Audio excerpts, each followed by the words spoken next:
ওগো নবী আপনি বলেছিলেন আল্লাহর যেদিন অর্ডার হবে সেই দিন এসে তোমাকে ডেকে নিয়ে চলে যাব আবু বকর। ওগো আল্লাহর নবী যে আজ থেকে প্রায় কোন রাবি লিখেছেন বাপ যে 6 মাস আগে বাপ যে কথাটা বলেছিল, বলুন সুবহানাল্লাহ। আল্লাহর নবীর বন্ধু আবু বকর বলে নবীজি ওই 6 মাস থেকে খোদার কসম করে বলে নবী গো এশার নামাজ আপনার পেছনে জামাতে পড়ে আসার পর এ পোটলা মাথায় করে নিয়ে ও নবীজি আমার বাড়ির দরজার গুড়িতে পিঠ লাগিয়ে দাঁড়িয়ে আমি কানটা দরজার বাইরে আমি একটু লাগিয়ে রাখতাম। ওগো নবীজি একটু ফলো করে থাকতাম। আল্লাহর নবীজি কখন এসে ডাক দিবেন আমি দৌড়ে বেরিয়ে যাব। ওগো আল্লাহর নবীজি আমি যদি নিদ্রা থেকে যাই নবী আপনি এসে ডাক দিবেন আবু বকর, ও আবু বকর করে ডাক দিবেন নবী গো। আপনার আওয়াজখানা যদি একবার শুনতে না পাই, ও নবীজি 2 বার শুনতে না পেলে নবী গো হয়তো বেঈমান আবু জেহেলের কাফেররা আপনার আওয়াজ শুনে হয়তো আপনাকে ধরে ফেলবে, আপনাকে আঘাত করবে নবী। কিয়ামতের ময়দানে আল্লাহ যদি একবার যদি বলে আবু বকর তারিখ নিয়ে বাপজি অনেকেই আমরা হয়তো জানি না। সিরাতের কিতাব রাসূলের বাপজি জীবন ইতিহাস পড়লে পাওয়া যাচ্ছে যে রাসূলুল্লাহর জন্ম তারিখ নিয়ে বাপজি মতভেদ রয়েছে, ইখতিলাফ। কেউ বলেছেন আরবি মাসের রবিউল আউয়াল মাসের 6 তারিখে রাসূল দুনিয়াতে এসেছে, আবার কেউ বলেছেন 11 তারিখে, 12 তারিখে, আবার 17 তারিখও এসেছে কথা। কিন্তু বেশিরভাগ বাপজি উলামারা আমরা 12 তারিখটাকে বাপজি প্রাধান্য দেয়, আমরা এটাও দেখে আসছি। আমার বিশ্ব নবী জনাবে মুহাম্মদ রাসূলুল্লাহ সাল্লাল্লাহু তাআলা আলাইহি ওয়াসাল্লামের বাপজি জন্মদিবস উপলক্ষে প্রায় মানুষই বলছে আজ প্রোগ্রাম কোন সব জায়গাতে কিছু এলাকায় দেখলাম আপনার 4টা যদি পাশাপাশি মসজিদ আছে তো 4 মসজিদই হচ্ছে আজকে। তাদের উদ্দেশ্য যে নবীজির জন্মদিবস উপলক্ষে আলোচনা। বাপজি আপনারা জ্ঞানীগুণী মানুষ, সকলেই বাপজি এখন শিরিক আর বেদাত ইসলামে কোনটা আছে কোনটা নাই আমরা অনেকে বাপজি এখন বুঝতে পারছি। আজকে রাত্রিতে নয়, আজকে দিনের বেলায় এই মাইকের আওয়াজ অনেক দূরে যাচ্ছে ভাই।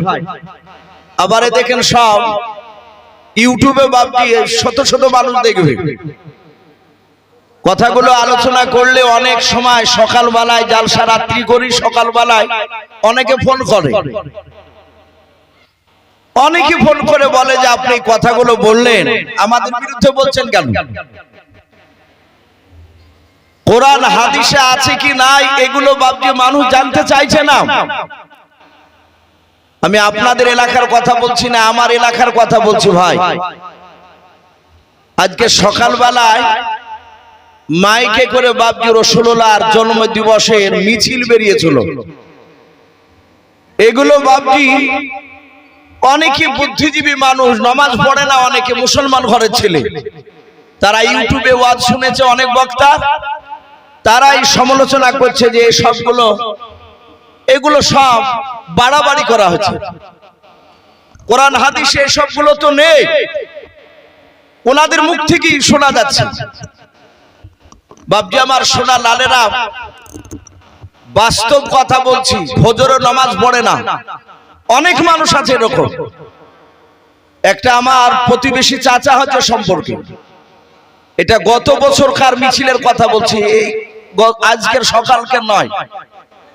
ওই কথাটা উনি মিছিল করে এসে বলছেন যে আমার ঈমান তাজা হচ্ছে, তা বুঝতে পেরেছি। তো বলা হচ্ছে যে আপনার ঈমান তাজা হলো কি করে? বলে ওই যে নারে তাকবীর, আল্লাহু আকবার, আল কোরআনের আলো ঘরে ঘরে জ্বালো, মিছিলে বলেছে ও শরীক হয়েছে। এসে আমাকে বলছে এসব তো তোমরা পাবা না, ঈমান চচাকেরা তাজা হচ্ছে তা বুঝতে পারলাম আমি।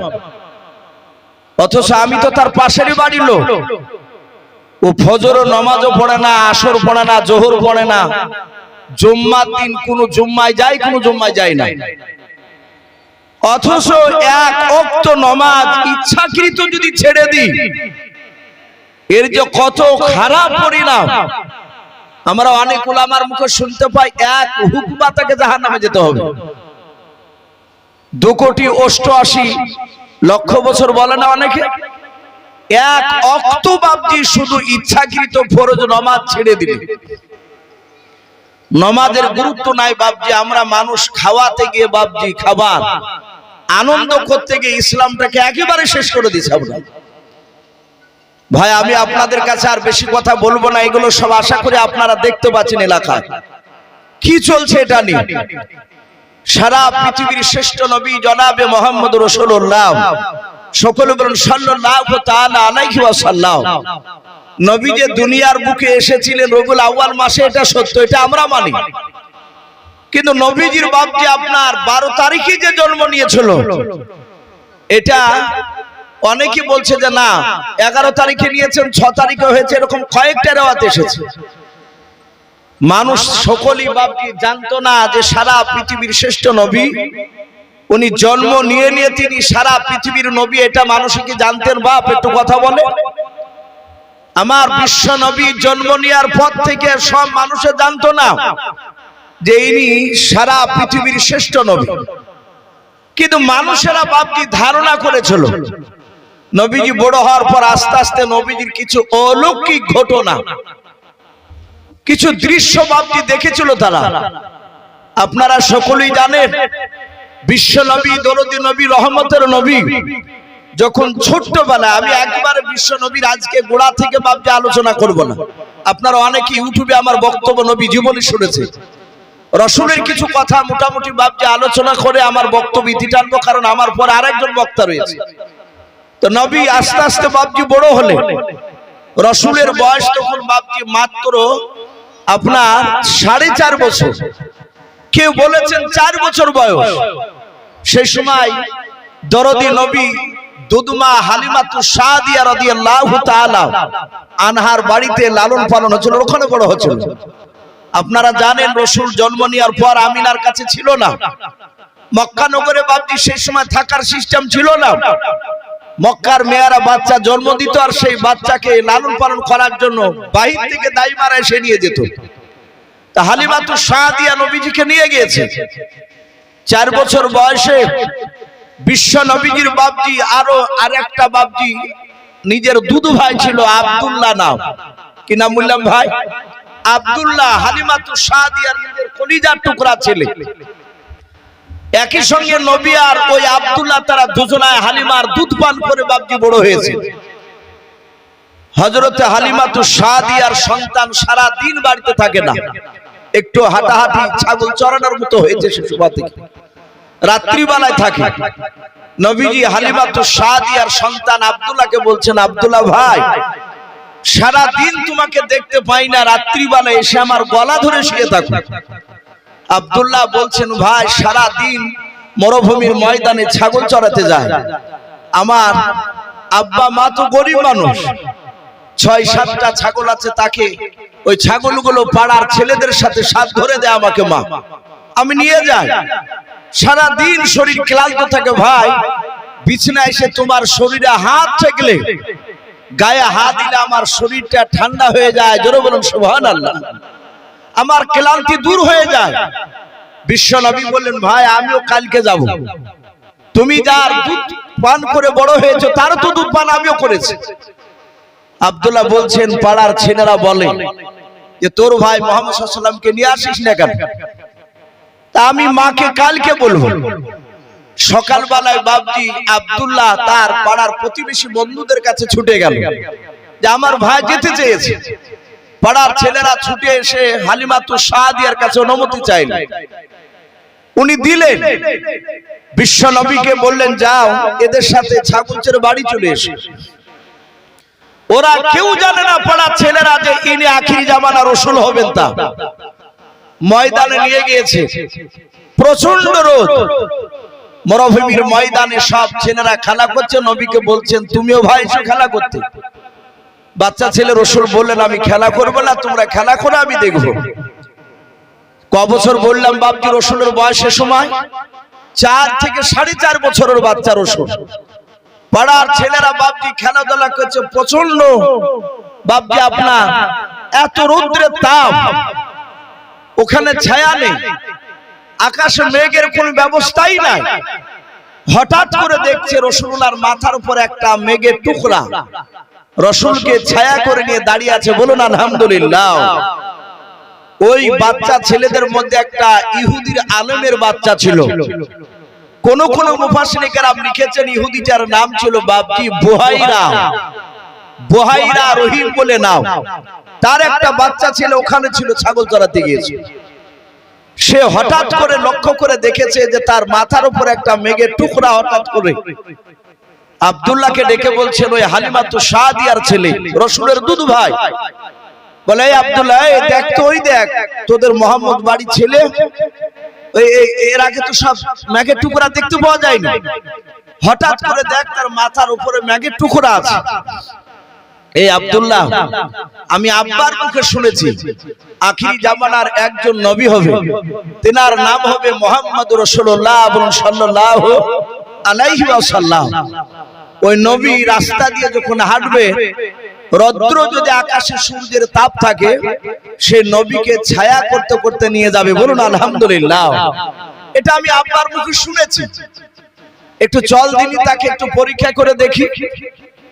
আল্লাহর নবী জনাবে মুহাম্মদ রাসূলুল্লাহ সাল্লাল্লাহু তাআলা আলাইহি ওয়াসাল্লাম নবীর ডান হাত খানা আব্দুল্লাহ ধরলেন। পাড়ার বন্ধুরা, নবীর বাম হাত খানা বাপ ধরার পর আব্দুল্লাহ ডাক দিয়ে বলেছিল, ভাই মুহাম্মদ। সকলে বলুন সাল্লাল্লাহু তাআলা আলাইহি ওয়াসাল্লাম। বলে ভাই একটু সামনের দিকে হেঁটে চলাও। আল্লাহর নবীজিকে বাপজি সামনের দিকে হেঁটে হেঁটে নিয়ে যায়। পাড়ার ছেলেরা নবীজির মাথার উপরে বাপজি মেঘের টুকরার দিকে লক্ষ্য করে দেখে। আল্লাহর নবী জামনে জামনে যায়, অমনি ওই দিকে দেখছে মেঘের টুকরা নবীজিকে ছায়া করতে করতে নিয়ে যাচ্ছে। বলুন সুবহানাল্লাহ। পাড়ার ছেলেরা দেখলো ওই বুহাইরা রহিমের ছেলে। সে বলল, ভাই আমি আব্বার মুখে শুনেছিলাম। পাড়ার ছেলেরা বললো, সব বাদ দে, এই মুহাম্মদ সাল্লাল্লাহু আলাইহি ওয়াসাল্লামকে প্রতিদিন নিয়ে আসতে হবে। নিয়ে আসলে ওর সাইডে দাঁড়িয়ে থাকলে আর রৌদ্র লাগবে না। ওকে আজ যেমন মেঘের টুকরাতে ছায়া করছে, আগামী কালও করবে। এইভাবে বাপজি রাসূলুল্লাহর বাপজি কিছু অলৌকিক ঘটনা, আশ্চর্যজনক বাপজি কিছু ঘটনা মানুষেরা বাপজি দেখে চলে। আপনারা সকলেই জানেন সারা পৃথিবীর মধ্যে বাপজি কাবা শরীফ মক্কা নগরে আছে। ওখানে একটা পাথর বাপজি দামি পাথর আছে। পাথরটার নাম হাজরা আসওয়াদ। নাম শুনি নাই আমরা? অনেকে আমরা ছবি তো দেখতে পাই ওই হাজরা আসওয়াদ পাথরটা। ওই পাথরটা জান্নাতি পাথর। ওই পাথরটা হাজী সাহেবরা হজ করতে গেলে চুমা খায়। হাজী ইশারা করে যদি খুব ভিড় হয়, আল্লাহ রাসূল বলেন গুনাহগার মানুষের গুনাহকে ওই পাথরের চুম্বকের মতো টেনে নেয়। সে খালিস নিয়াতে যদি সে হজ করতে যায় জায়গায়, ওই হাজরা আসওয়াদ ওই পাথরটা বাপজি রাসূলুল্লাহ জামানায় বিশ্ব নবী তখন বাচ্চা ছেলে, 8 বছর বয়স। নবীজির বাপজি আপন দাদা আব্দুল মুত্তালিব, উনি কাবা শরীফের মুতাল্লি ছিলেন, দেখাশোনা করার দায়িত্ব ছিল ওনার। ওই সময় ওই পাথরটাকে বাপজি সরিয়ে কাজ করছিলেন ওখানে। কাজ করার পর এবার পাথরটা তার নির্ধারিত জায়গায় রাখবে কে? আব্দুল মুত্তালিব দেখলেন মক্কা নগরে 4টা বড় বড় নেতা আছে, গোত্রের বড় বড় নেতা। একটা নেতাকে ডাক দিয়ে বলেন, ভাই পাথরটা আপনি সরান, এখান থেকে নিয়ে গিয়ে ওই জায়গা রাখেন। হঠাৎ করে বাপজি আরো 3 সাইড থেকে 3 বড় দাঁড়িয়ে তারা চিৎকার করে বলল, এই আব্দুল মুত্তালিব, ওর যদি 1000 যদি লোক থাকে, আমারও 2000 লোক আছে। ও ওই গোত্রের বড় নেতা, আমিও তো অমুক গোত্রের বড় নেতা। এই পাথর ও সরাবে না, আমি সরাবো, আমি হকদার। এইভাবে 4টা মুড়ল 4 জনাই দাবি করলো। মক্কা নগরকে জাহিলিয়াতের যুগ বলা হতো সে সময়। মানুষ অন্ধকারে বাপজি ছায়া ছিল, তার মানে এরকম লাইটিং ছিল না তা নয়, আলো টালোর যে ব্যবস্থা ছিল তা নয়, ইসলামের যে জ্ঞান সেই দিক দিয়ে বাপজি পুরা অন্ধকার ছিল। ছোট খাটো ঝামেলাকে কেন্দ্র করে মক্কার লোকেরা তারা 15 বছর 20 বছর পর্যন্ত বাপজি টেনে নিয়ে যেত, মিটাতো না, যেটা বর্তমান এখন চলে আসছে। নবী বলেছেন জাহেলিয়াতের যুগে আমি আসার আগে ওই মক্কার লোকেদের ভিতরে যে খারাপি গুণগুলো ছিল, ওই সব খারাপি গুণগুলো কিয়ামতের আগে আমার উম্মতের মধ্যে দেখা দিবে, ওই জাহেলিয়াতের যুগের মতো চলে যাবে। সেই সময় মানুষেরা বাপজি তারা মীমাংসা করার কথা বলতো না। আমার বিশ্ব নবীজির দাদা দেখলেন এই পাথর তো সরানো যায় না, এ তো 4 মুড়ুলি ঝামেলা করছে, কাকি বলা যায়। এভাবে 1 নয় 2 নয় 17 দিন ধরে বাপজি ঝামেলা মিটাতে পারে। 18 দিনকার দিন সন্ধ্যার দিকে বাড়ি গিয়েছেন আব্দুল মুতাল্লিব, নবীজির দাদা। রাসূলুল্লাহ দেখলেন তার দাদা বেশ কয়েকদিন থেকে মনক্ষুণ্ণ অবস্থায়, মনটা ভারী। 8 বছরের পয়গম্বর রাসূল ডাক দিয়ে বললেন, ওগো দাদু ভাই, আমি কয়েকদিন ধরে দেখছি তোমার মনটা ভারী, কি ব্যাপার? বাড়ি আসছো মন ভারী করে কেন? ডাক দিয়ে বলছেন, দাদু ভাই, ওই কাবা শরীফের হাজারে আসাদ পাথরটা নিয়ে গন্ডগোল চলছে। 4 মুড়লে দাবি করছে যে আমি সরাবো, ও বলছে আমি সরাবো, ও বলছে আমি সরাবো, এই নিয়ে আমি ঝামেলায় পড়ে আছি, আমি মীমাংসা আনতে পারি। আমার বিশ্ব নবী বলেন, দাদু কালকে আমাকে নিয়ে যান। সকাল বেলায় বিশ্ব নবীর হাতখানা ধরে নিয়ে চলে গেলেন ওই মক্কা নগরে কাবা শরীফের সামনে। আপনারা যেমন বসে আছেন এভাবে 3 দিকে 3 রকমের মানুষ আপনার আলাদা আলাদা বসে আছে। তো রাসূলের বাপজি আব্দুল মুতালিবের জামানায় 4 মুড়ল তার দলবল অস্ত্র শস্ত্র নিয়ে গিয়ে বাপজি বসে আছে, মানে ঝামেলা করবে ওরা, সব বাহুর বল শক্তি দেখাবে। বিশ্ব নবীকে বললেন, আপনারা 4 জনাই পাথর সরাবেন? বলে হ্যাঁ। ডাক দিয়ে বললেন, আজকে আপনারা বাড়ি চলে যান, আমার দাদু বিচার করেছে কয়েকদিন ধরে মীমাংসা আনতে পারেনি। আমি মুহাম্মদ বলুন সাল্লাল্লাহু আলাইহি ওয়াসাল্লাম। মক্কার লোকেরা ছোট থেকে নবীর চরিত্র দেখেছিলেন যে উনি কোনো মানুষকে আঘাত দিয়ে কথা বলে না, কড়া কথা বলে না, এবং কারোর সঙ্গে ঝামেলাও করে না। আমার বিশ্ব নবীর ব্যবহার চারিদিকে আস্তে আস্তে বাপজি প্রচার হচ্ছিল। তো ডাক দিয়ে নবী বলেন, আগামী কালকে আপনারা সকাল বেলা এসে এই হাজরা আসওয়াদে যে হাত দিবে প্রথমে ওই ব্যক্তি পাথরটাকে সরাবে। বলে তাই? বলে হ্যাঁ, কিন্তু শর্ত হচ্ছে সবাইকে বাড়ি গিয়ে বিছানায় শোয়া লাগবে। আপনারা সকলেই জানেন বিশ্ব নবী মেরাজে গিয়েছিলেন। মেরাজে কেউ মক্কার লোকেরা কেউ জানে না, অথচ জিবরিল আলাইহিস সালাম তিনি বুরাক নিয়ে এসে নবীকে চেপে নিয়ে মসজিদে হারাম থেকে বাইতুল মুকাদ্দাসে বুরাকে নিয়ে গেলেন। বাইতুল মুকাদ্দাসে বাপজি বুরাকটাকে বেঁধে রেখে ওখান থেকে শতপাক আসমান পাড়ি দিয়ে যাচ্ছে। প্রতিটা দরজাতে যাচ্ছেন আর প্রতিটা আসমানের দরজা একটা করে আছে। জিবরিল আলাইহিস সালাম ডাক দিয়ে বললেন, দরজা খুলুন। ভিতর থেকে ফেরেশতা বললেন, এই দরজায় তালা মারা আছে, খোলা হবে না। বলে কেন? বলে একজন ব্যক্তির জন্য খোলা হবে, তিনি হচ্ছেন মুহাম্মদ রাসূলুল্লাহ সাল্লাল্লাহু তাআলা আলাইহি ওয়াসাল্লাম। তো ডাক দিয়ে জিবরিল বলেন, ইনি সে মুহাম্মদ সাল্লাল্লাহু আলাইহি ওয়াসাল্লাম। দরজা খুললেন। এইভাবে বাপজি 7 আসমান পাড়ি দিয়ে সিদরাতুল মুনতাহায় গেলে ওখান থেকে আবার একটা স্টেজ আসলো, সিংহাসন, সিঁড়ি, যেটাকে রফরাফ বলা হয়, ওতে নবী চাপলেন, জিবরিল গেলেন না। ওখান থেকে আরশে আজিমে গেলে আল্লাহর সাথে দেখা করলেন। অনেক ঘটনা আছে, আমি ওদিকে যাব না। রাসূল এসে বাপজি আবার সকালবেলায় মসজিদে গিয়ে মেরাজের ঘটনা শোনাছিলেন। মক্কার লোকেরা কেউ জানে না, অথচ এতটা লম্বা সফর করছে। লাস্টে মক্কার বেঈমান আবু জেহেলরা তারা নবীকে বলেছিল, এই মুহাম্মদ সাল্লাল্লাহু আলাইহি ওয়াসাল্লাম, তুমি যে এতটা রাস্তা তুমি গেলে, বাইতুল মুকাদ্দাস গেলে, মসজিদে হারাম থেকে নিয়ে বুরাকে চেপে, এই গোটা রাস্তার মধ্যে মক্কার কোন লোকের সাথে তোমার দেখা হয়েছিল? কথাটা একটু ভালো করে কান দিবে। আল্লাহ রাসূল সাল্লাল্লাহু তাআলা আলাইহি ওয়াসাল্লামকে মসজিদের ভিতরে বাপজি নাই, বাহির থেকে দাঁড়িয়ে আবু জেহেল, উতবা, সাইবা ডাক দিয়ে বলছে যে মক্কা থেকে মদিনায় যখন নয় বাইতুল মুকাদ্দাসে যাচ্ছিলে রাত্রি বেলায়, এই রাত্রি যেতে গিয়ে কোন লোকের সাথে তোমার দেখা হয়েছে? যদি দেখা হয়, তারা যদি সাক্ষী দেয় যে হ্যাঁ বাইতুল মুকাদ্দাসে গিয়েছিল মেরাজে, তাহলে আমরা বিশ্বাস করব। আল্লাহর নবী বললেন, মক্কা নগরে যাও, খাজরা বলে একটা বংশ রয়েছে, হাদিসে এসেছে। সিরাতে হালবিয়া বলে একটি কিতাব, নাজরা খাজরা এসব বংশের নাম। ডাক দিয়ে বললেন রাসূল, যে খাজরা বংশের 10টা লোক, তারা বাইতুল মুকাদ্দাস থেকে প্রায় 20 থেকে 25 কিলোমিটার দূরে, তাদের সঙ্গে আমার আসার সময় দেখা হয়েছিল। বলুন আলহামদুলিল্লাহ। ওদের আসতে প্রায় এখনো 14 দিন সময় লাগবে। আবু জেহেলরা বললে, দেখ পাগল কি বলে।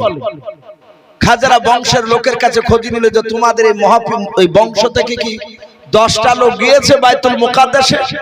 ওই এলাকায় বলে হ্যাঁ, আজ তো বেশ কয়েকদিন হয়ে গেল তারা ব্যবসা করতে গিয়েছে। বলে তাই নাকি? বলে হ্যাঁ।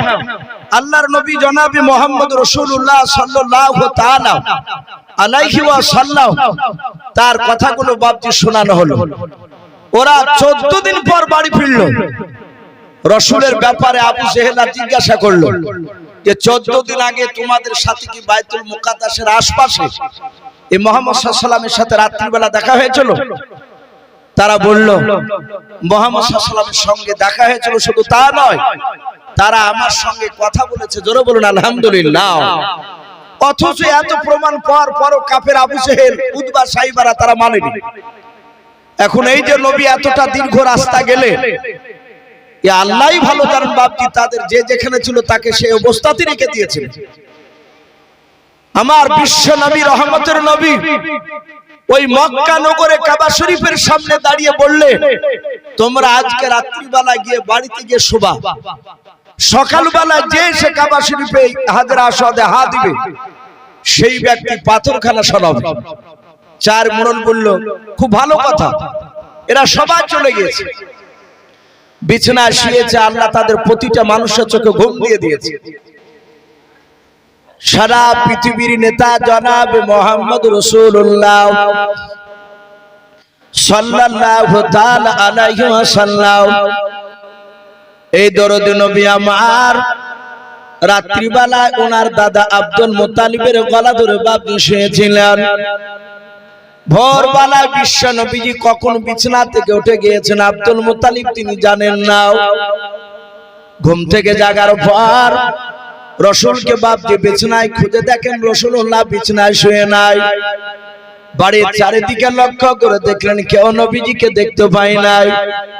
সকালবেলায় আব্দুল মুত্তালিব কাবা শরীফের কাছে গিয়ে দেখেন, বাবা 6 বছরের বাপ যে বিশ্ব নবী নয়, 8 বছরের নবী জনাবে মুহাম্মদ রাসূলুল্লাহ সাল্লাল্লাহু তাআলা আলাইহি ওয়াসাল্লাম, নবী আমার ওই পাথরখানা হাত দিয়ে দাঁড়িয়ে আছেন। বলুন সুবহানাল্লাহ। মক্কার 4টে বড় বড় নেতা, তাদের ঘুম ভেঙেছে। ওরা সবাই বলে, তাড়াতাড়ি দৌড়ে চল, না হলে আমরা পাবো না। সবাই গিয়ে বাপজি দেখছেন রাসূলুল্লাহ পাথরে হাত দিয়ে দাঁড়িয়ে। মক্কার লোকেরা, নেতারা, 4 জোড়া নেতা চুপচাপ দাঁড়িয়ে। নবী বললেন, ভাই বলুন কে এই পাথরটা সরাবে? ওরা বলল, কথা অনুযায়ী তুমি তো পাচ্ছ, তুমি হকদার, যে আগে আসবে সেই পাবে বলেছিলেন। আমার বিশ্ব নবী বললেন, তাহলে আপনারা ওখানে বসুন।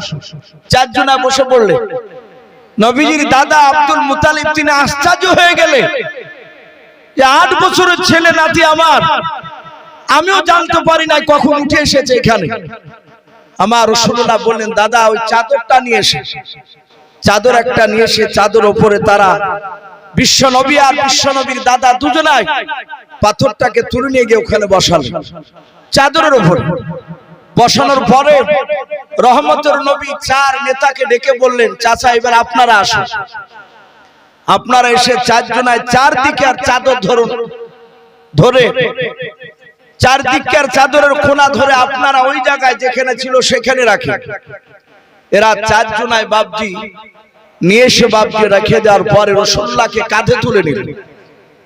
যেই ঝামেলাটা 18 দিন ধরে বাপজি মীমাংসা করতে পারে নাই, সবাই মারবো ধরবে এরকম বাপজি হইতে হচ্ছিল, আমার বিশ্ব নবী এসে একদিনই বাপজি মীমাংসা করে দিলেন। চারজনে আনন্দ পেলে লোকেরা সবাই বলা বলি করতে লাগলো এই ছেলেটা নিশ্চয় কোনো দামি বাচ্চা হবে। তখনও নবী তা মানুষ জানে না। এবার লোকেরা বলা বলি করতে লাগলো, ভাই আব্দুল মুত্তালিবের ছেলে জন্ম নিয়েছে কবে গো? তখন তোর বাপজি এখনকার মতন খাতা কলমে লিখে রাখতো না। সে সময় মানুষ তো বেশিরভাগ মূর্খ ছিল। আজ থেকে বাপজি এই যে সব বয়স্ক যে বাপজিরা আছে, এই যে এনআরসি হবে হবে বলে বাপজি যে প্রচার শুরু হয়েছে আবার, এখন অনেকে বাপজির জন্ম সার্টিফিকেট খুঁজছে।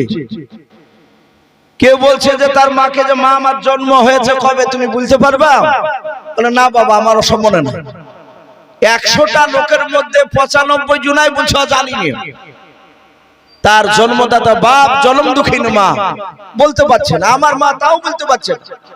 কিন্তু বর্তমান বাপ যে এখন পড়া না জানলো, তার ছেলে জন্ম নিলে খাতা কলম নিয়ে যে পাশের বাড়ির যারা পড়া জানে তাকে যে বলছে, ভাই লিখতো রে আমার ছেলে অমুক গতকালকে এতটা সময় হয়েছে।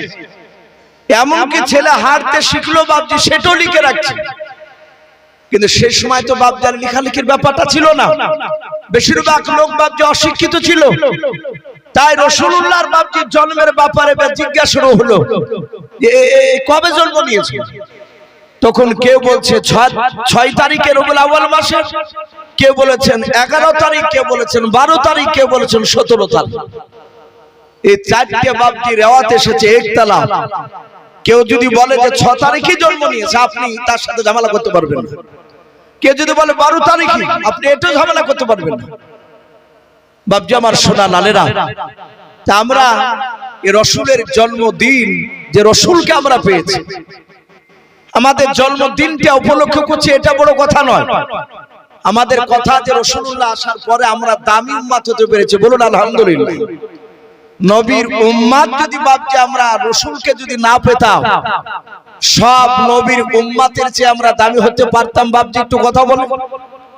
অথচ সারা পৃথিবীতে আদম আলাইহিস সালাম থেকে নিয়ে আপনার আমার রাসূল সাল্লাল্লাহু আলাইহি ওয়াসাল্লাম 1,24,000, আবার মতান্তরে বলেছেন 2,24,000 নবী রাসূল।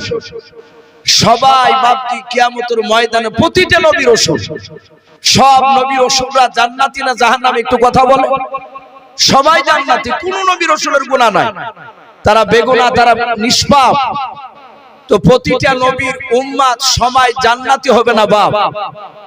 কিছু উম্মত জান্নাতি হবে, কিছু উম্মত জাহান্নামী হবে। যারা জান্নাতি উম্মত হবে নবী, প্রতিটা জান্নাতি উম্মত তারা জান্নাতের সার্টিফিকেট হাতে নেবে।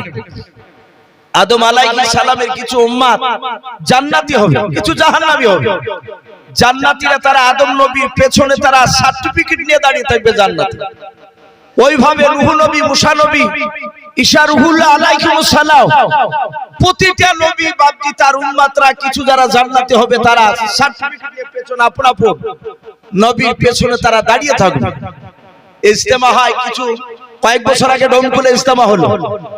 আমরা ইজতেমা থেকে দেখেছি, ইজতেমার প্যান্ডেলের ভিতর মানুষ সবাই বসা, কিন্তু খুঁটিয়াতে উপরে বাপজি ব্যানার দেওয়া আছে, এটা জঙ্গিপুর, এটা সাইথিয়া, লেখা আছে কান্দি, মানে কান্দির মানুষ ওখানে বসে আছে। মানুষ এদিক ওদিক গেলে যেন ব্যানার দেখে যেন চিনতে পারে। তো প্রতিটা নবীর উম্মত তারা যারা জান্নাতি, তারা সব নবীর নাম আর সার্টিফিকেটে দাঁড়িয়ে থাকবে। প্রতিটা নবীর উম্মত বলবেন, ওগো নবী চলুন জান্নাতে। সবাই তারা বাপজি পেছন দিকে ঘুরে তাকাবেন। উম্মতরা বলবে, নবী গো আপনারা এই দিকে কেন তাকানো বলেন? প্রতিটা নবী ডাক দিয়ে বলবেন, শোনো, আমরা এবং তোমাদেরকে নিয়ে জান্নাতে যেতে পারবো না ততক্ষণ পর্যন্ত। বলে কতক্ষণ পর্যন্ত?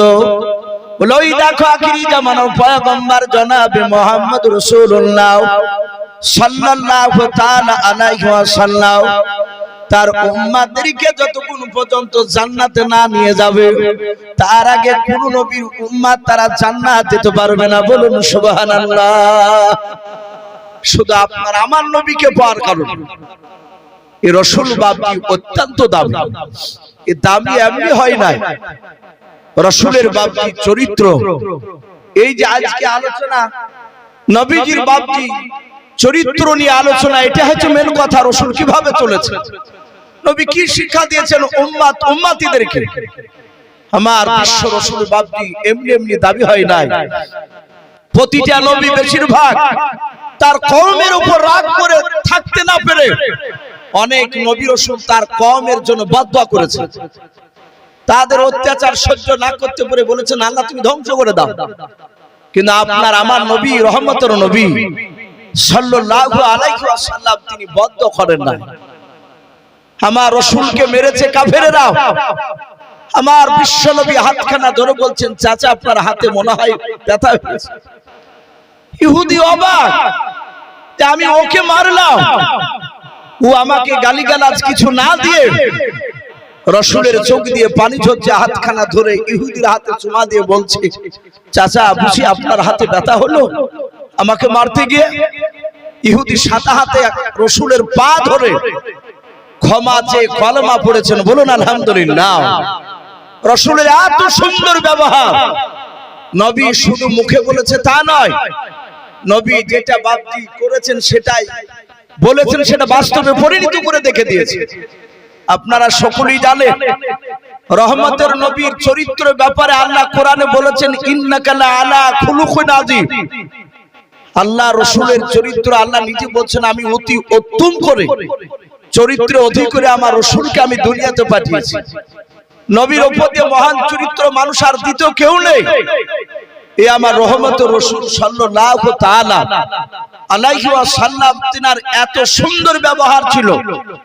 এই দরদি নবী ইন্তেকাল করার 3 দিন আগেকার কথা বলি, নবী ইন্তেকাল করবেন তার 3 দিন আগে হাদিসের কিতাবে পাওয়া যায় নবী ইন্তেকাল করার আগে নবীর মাথার যন্ত্রণায় ব্যথায় একদিন নয় 2 দিন নয়, নবী আমার 13 দিন বিছানাগত হয়েছিলেন, বিছানায় পড়েছিলেন। রাসূল জিন্দা অবস্থায় মৃত্যুর আগে নবী 17 ওয়াক্তের ফরজ নামাজ, এই যে এশার নামাজ আমরা পড়লাম এক ওয়াক্ত, ফজর আর এক ওয়াক্ত, যোহর আর এক ওয়াক্ত, এইভাবে নবী আমার জিন্দা অবস্থায় 17 ওয়াক্তের ফরজ নামাজে রাসূল তিনি ইমামতি করতে পারেননি। নবী একাই নামাজ পড়েছেন ইশারায়। নবীজির মসজিদে গিয়ে সাহাবাদের সামনে ইমামতি করতে পারেন। আর সাহাবারা জানতেন রাসূলকে পেছন করে ইমামতি করার যোগ্য আমাদের কারণে। হাদিসের কিতাবে পাওয়া যায় নবীজির বাপজি মাথার যন্ত্রণা যখন খুবই বেশি হয়ে গেল, সাহাবায়ে কেরামরা তারা নামাজের টাইমের আগে নাই শুধু আযান শুনলে হাইয়া আলা সালাত, সাহাবা মুয়াজ্জিন আযান দিলে যে যেখানেই সাহাবারা থাকতেন দৌড়াতেন নামাজের জন্য। বিশ্ব নবী দরদি নবীর সাহাবারা মসজিদের ভিতরে গিয়ে বাপজি আমাদের মতন গোল টিপ করতেন না। আমাদের তো এখন গোল টিপ হয় বাপ, এই মৌলভী বলেন আর হাজী বলেন সব একই খাতায় আমাদের নাম চলে গিয়েছে। ওই ইমাম সাহেবকে দেখা যাচ্ছে বাপজি ওই মসজিদের বারান্দায় কিংবা মসজিদের ভিতরে বাপজি দেখা যায় একটা ফ্যান চালি দিয়ে 8-9টা লোক নিয়ে গল্প চলছে।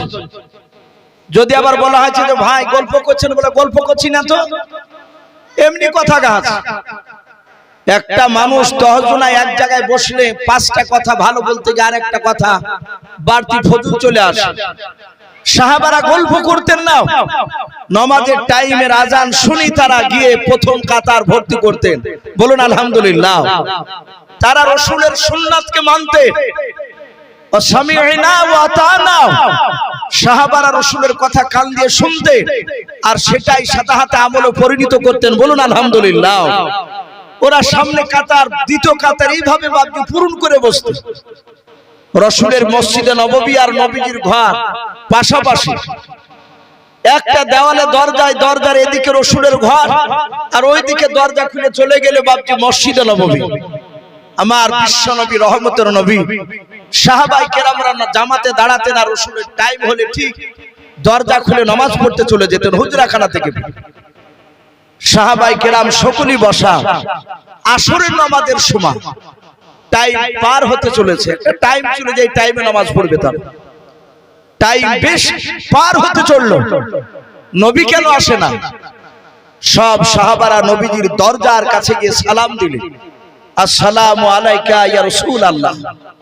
নবীজির দরজায় গিয়ে চিৎকার করে, ইয়া নবী রাসূলুল্লাহ, ওগো আল্লাহ রাসূল, ওগো নবী, এই বলে ডাকলে বেয়াদবি হতো। তা নবী দরজার গুড়িতে গিয়ে তারা সালাম দিয়েছেন, আসসালামু আলাইকা ইয়া রাসূলুল্লাহ। নবীজি সালামের উত্তরটা দিলেন। রহমতের নবী, দরদ নবী জনাবে মুহাম্মদ রাসূলুল্লাহ সাল্লাল্লাহু তাআলা আলাইহি ওয়াসাল্লাম বিশ্ব নবী বললেন, আয়েশা দরজাটা একটু খুলে দাও। আয়েশা রাদিয়াল্লাহু তাআলা আনহা দরজা খানা বাবজি খুলে দিলেন। নবী বলেন, আয়েশা একটু তুমি আড়ালে চলে যাও। আড়ালে চলে গেলেন। নবী আমার একা শুয়ে আছেন, সাহাবারা বাবজি নবীর কাছে আসলেন। আল্লাহর নবীজিকে ডাক দিয়ে বলেন, ইয়া রাসূলুল্লাহ, ইয়া হাবিবাল্লাহ, নামাজের টাইম পার হতে চলো, নবী আপনি কেন ইমামতি করতে যান নাই? নবীজির পাশে ডান পাশে বাবজি মুরব্বী সাহাবা আবু বকর তিনি বাবজি বসে আছেন। ফাল ফাল করে নবীজির বাবজি চেহারার দিকে চেয়ে আবু বকর নবীর হাতখানা বাবজি ধরে নাড়তেছেন। আল্লাহর দরদি নবীর চোখের খোলা দিয়ে বাবজি ঝরঝর করে পানি ঝরেন। আমার আবু বকর নবীজির কান্না দিকে বাবজি আবু বকর আর থাকতে পারেন না। আবু বকর তিনি কান্না শুরু করে দিলেন। নবী বলেন, আবু বকর তুমি কান্না করেছো কেন, বলো রে আবু বকর। আবু বকর ডাক দিয়ে বলেন, নবীজি মনে হয় আপনি কোন ব্যথায় ব্যথিত হয়ে আছেন। নবী গো, আপনার চোখের পানি আমি আবু বকর সহ্য করতে পারি না। আল্লাহর নবী নিজ হাতে আবু বকরের বাবজি চোখের পানিটা বাবজি মুছাছেন আর বলেন, ওরে আবু বকর আমি আসরের নামাজ আজকে আমি ইমামতি করতে পারবো না। আবু বকর যাও, সাহাবারা তোমরা আসরের নামাজটা তোমরা পড়ে নাও। হযরতে উমর ফারুক রাদিয়াল্লাহু তাআলা আনহু বাবা নবীজির বাম পাশে ছিলেন। আস্তে করে বাবজি আওয়াজ দিয়ে বলেন, নবী গো আপনি যাবেন না? বলেন না। নবীজির সাহাবা উমর ডাক দিয়ে বলেন, নবী তাহলে আপনি একটু বলে দেন আসরের নামাজের ইমামতি কে করবেন একটু বলুন। আল্লাহর দরদি নবী আমার আস্তে করে বলেন, ওগো সাহাবা উমর শুনে নাও, আজকে মসজিদের আসরের ফরজ নামাজের ইমামতি করবেন আবু বকর। হযরতে আবু বকর বাবজি আরো কান্নার বাবজি আপনার আওয়াজ বানিয়ে দিলেন। হযরতে আলী মুরতুজা রাদিয়াল্লাহু তাআলা আনহু নবীজির হাত ওখানে ধরে ডাক দিয়ে বলছেন, নবী গো আপনি আবু বকরের নামটা করেন না। আবু বকরের দিলটা নরম, এত নরম স্বভাব। আবু বকর হয়তো ইমামতি করতে গিয়ে আবু বকর হয়তো বেহুশ হয়ে পড়ে যাবেন। নবী গো আপনার কান্না দেখে দেখুন সব সাহাবার আগে আবু বকর কান্না করতেছে। ওগো আল্লাহর নবী যে আপনি ওমরকে অনুমতি দেন, ওমর ইমামতি করবে, ওমরের দিলটা শক্ত। আল্লাহর নবী বলেন, ওরে আলী তুমি আমার কলিজার টুকরা বিটি মা ফাতেমা জোহরা রাদিয়াল্লাহু তাআলা আনহার সাথে আমি তোমার বিয়ে দিয়েছি। ওরে আলী তুমি আমার জামাই। আলী শুনেন আমি পয়গম্বর, আমি জবান দিয়ে বের করেছি আমার আবু বকর আসরের নামাজের ইমামতি করবে। আবু বকর কাঁদেন আর বলেন, ওগো ওমর আমি আর জিন্দা অবস্থায় রাসূলুল্লাহকে আর মনে হয় ইমাম হিসাবে পাবো না। এটা আবু বকর অনুভব করে নিয়েছে। নবী বলেন, আবু বকর যাও ইমামতি করো। আবু বকর তিনি নামাজে গিয়ে দাঁড়ালেন। বিশ্ব নবী বলেন, আয়েশা রে দরজাটা খুলে দাও, কে নামাজ পড়ায় একটু আমি দেখি। আয়েশা দরজা খুলে বলছেন, ওগো রাসূল আমার আব্বাজান ইমামতি করছে, আপনার বন্ধু আবু বকর আমার আব্বাজান দাঁড়িয়েছেন ইমামতিতে। আমার বিশ্ব নবী বললেন, ভালো করেছে। এইভাবে নবীজির জীবদ্দশায় নবী জিন্দা অবস্থায় ইন্তেকাল করার আগে রাসূলের বন্ধু আবু বকর তিনি 17 ওয়াক্তের ফরজ নামাজের ইমামতি করেছেন। আমার বিশ্ব রাসূল একেবারে মৃত্যুর 3 দিন আগে হাজার হাজার বাবজি সাহাবায়ে কেরাম সব নবীর অসুস্থ শুনে সবাই নবীজিকে দেখতে গিয়েছেন। সাহাবা নবীজিকে গোল করে ঘেরাও করে নিয়ে বাবজি সব সাহাবারা বসাও। আল্লাহ রাসূল উঠে একাই বসতে পারেন না। দরদের নবী, রহমতের নবী, আমার বিশ্ব নবীজি সেই জায়গায় সাহাবায়ে কেরামরা সকলকে বাবজি দেখলেন। নবী আমার নবীজি হাত দুখানা এইভাবে উঁচু করলেন, ডাক দিয়ে বলেন, ওগো আমার সাহাবা আলী আর ওসমান গনি রাদিয়াল্লাহু তাআলা আনহু শোনাও। তারা দুজন সাহাবা নবীজির কাছে এসে বললেন, হুজুর বলুন কেন আমাদেরকে ডাক দিলেন? আল্লাহর নবী বলেন, আলী ওসমান তোমরা দুজনে হাত ধরে আমাকে একটু উঁচু করে তোমরা বসাও। আল্লাহর নবীজির হাত দুখানা ধরে উঁচু করে নবীজিকে বসালেন। দরদ নবী আমার বসার পর সাহাবাদের দিকে ফেলফাল করে দেখতে লাগলেন। আল্লাহর নবীজি ডাক দিয়ে বলেন, আবু বকর তুমি কোথায় আছো? তোমরা হাত ওখানে আমাকে ধরতে দাও। হযরতে আবু বকর সিদ্দিক রাদিয়াল্লাহু তাআলা আনহু নবীজির হাত ওখানে ধরার পর ডাক দিয়ে বলেন, নবী গো আপনার সাহাবা আবু বকর আমি তো দাঁড়িয়ে। আল্লাহর নবীজি আবু বকরের হাত ওখানে ধরার পর ডাক দিয়ে বলেন, আবু বকর শুনে নাও, আমি মনে হয় আর বেশি দিন দুনিয়ার বুকে বেঁচে থাকবো না। ওরে আবু বকর 1 2 3 4 করে আমার 63 বছর হতে চলল। আবু বকর শুনে নাও, আমার হাতের দ্বারাই এবং জবানের দ্বারাই পায়ের দ্বারাই আবু বকর রে যদি তুমি ব্যথা পেয়ে থাকো কোনোদিন হয় তুমি আজকে প্রকাশ্য মজলিসে শুনে নাও, হাজার হাজার সাহাবার সামনে হয় তুমি আমাকে মাফ করে দাও, নতুবা তার প্রতিশোধ বদলা তুমি নিয়ে নাও। বলুন সুবহানাল্লাহ। সারা পৃথিবীর শ্রেষ্ঠ নবী আবু বকরের হাতখানা ধরে বাপজি নবীজির বন্ধু আবু বকর ক্ষমা চাইছে। হযরতে আবু বকর বিশ্ব নবীকে এত ভালোবাসতেন। আচ্ছা বলেন বিশ্ব নবীর কি বাপজি গুনাহ আছে? একটু কথা বল। নবীজির গুনাহ নেই। মা আয়েশা সিদ্দিকা রাদিয়াল্লাহু তাআলা আনহা তিনি বলেন, আমি নবীর মুখে শুনেছি নবীর ডান দিকে আর বাম দিকে আর সামনের পেছন দিকে আর চারিদিকের গুনাহ আমার আল্লাহ নবীকে মাফ করে দিয়েছেন। বলুন আলহামদুলিল্লাহ। অথচ নবীর গুনাহ নেই। সেই নবী সারা রাত বাপজি নামাজে দাঁড়াতে, নফল নামাজ সারা রাত নামাজ পড়তেন। মাঝে মাঝে আয়েশা বলতেন, ওগো নবী আপনার গুনাহ নাই, আপনি এত লম্বা করে কেন নামাজ পড়েন? আপনার পা দুখানা মাঝে মাঝে ফুলে যায়। রাসূলুল্লাহ বলতেন, আয়েশা রে যে আল্লাহ আমার জীবনের গুনাহ ক্ষমা করে দিয়েছে তার কি শুকরিয়া আদায় করব না? বলুন সুবহানাল্লাহ। নবীজি শুকরিয়া আদায় করতে গিয়ে পা ফুলে ফেলতে। আজ আমরা ফরজ নামাজটা অনেকে তো পড়িই না, আবার যদিও পড়ি তো নফল নামাজগুলো বাপজি আমরা অনেকেই পড়ি না, অনেকেই পড়ে না। এরা আবার দাবি করছে যারা নফল নামাজ পড়ে না তারা আবার দাবি করছে যে সৌদিতে তো নফল পড়ে না, ওখানকার লোকেরা সৌদির সঙ্গে তুলনা করছে ওখানে। এতটুকু মনে রাখবেন, আপনার মসজিদে 1 রাকাত নামাজ পড়লে জামাতে আপনি 27টা নেকি পাবেন। মক্কা নগরে বাপজি কাবাতে যদি কেউ 1 রাকাত নামাজ পড়ে 70 লক্ষর উপরে নেকি আছে। জোরে বলুন সুবহানাল্লাহ। তাহলে ওখানে 1 রাকাত নামাজ পড়ে যা নেকি পাওয়া যায়, আমার মনে হয় যে আপনার এখানে গ্রামের মসজিদে জামাতে ধরে ও আপনি 50 বছর নামাজ পড়ে ওই 1 রাকাতের নেকির সমতুল্য হবে না। আবার দাবি করছে ওখানকার লোকের সঙ্গে যে ওরা নফল পড়ে না তা আমরা পড়বো কেন? আমাদের যা গুনাহ বাপ ফরজ ওয়াজিব সুন্নাত তার সাথে সাথে বর্তমান নফল নামাজেরও গুরুত্ব দেওয়া দরকার। আমাদের যা গুনার হার বেড়ে গিয়েছে।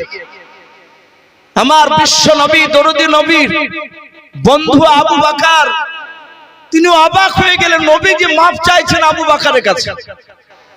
আবু বকর বলছেন, ওগো রাসূল আপনি আমাদের কাছে অন্যায় করেননি। নবী গো আপনার কাছে আমরা অন্যায় করেছি। নবী আপনার অনেক সময় অনেক কথাগুলো আমরা শুনিনি। এই সাইডে একবার পেছনে আপনি না না আসেন এদিকে বসেন।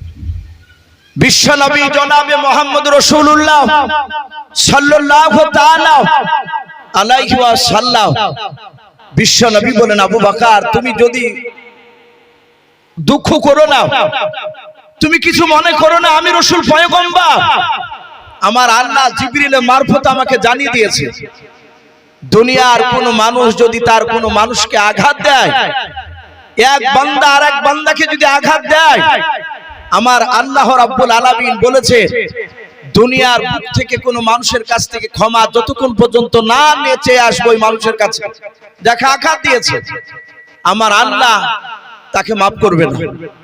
কিন্তু আল্লাহর হক, আল্লাহ বলছেন যে আমার হক যদি কেউ আদায় করে না আসতে পারে, একটা মানুষ নামাজ আমরা জন্ম নেওয়ার পর বালেগ হওয়ার পর থেকে তার নামাজ পড়া বাপজি ফরজ, তাকে পড়তে হবে।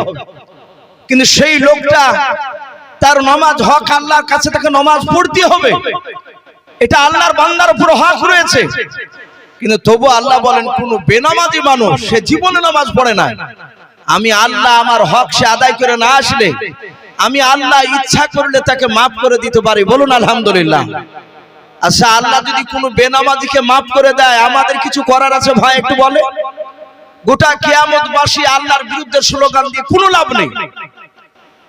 কিন্তু বান্দা বান্দার সাথে বাপজি একটা মানুষ আর একটা মানুষকে আঘাত যদি দেয়, জবান দিয়ে, হাত দিয়ে, পা দিয়ে, আপনি চোখ দিয়ে, যা দিয়ে তাকে আঘাত করবে, সেই আঘাত তার কাছ থেকে যতক্ষণ পর্যন্ত আপনি দুনিয়ার বুকে মৃত্যুর আগে মাপ না চাইবে, ক্ষমা না নিতে পারবে, কিয়ামতের ময়দানে আল্লাহ বলছেন আমি তাকে মাফ করব না। আমার বিশ্ব নবী কাঁদেন আর বলেন, আবু বকর রে, তুমি আমাকে ক্ষমা করে দাও, নতুবা তুমি তার প্রতিশোধ বদলা তুমি নিয়ে নাও।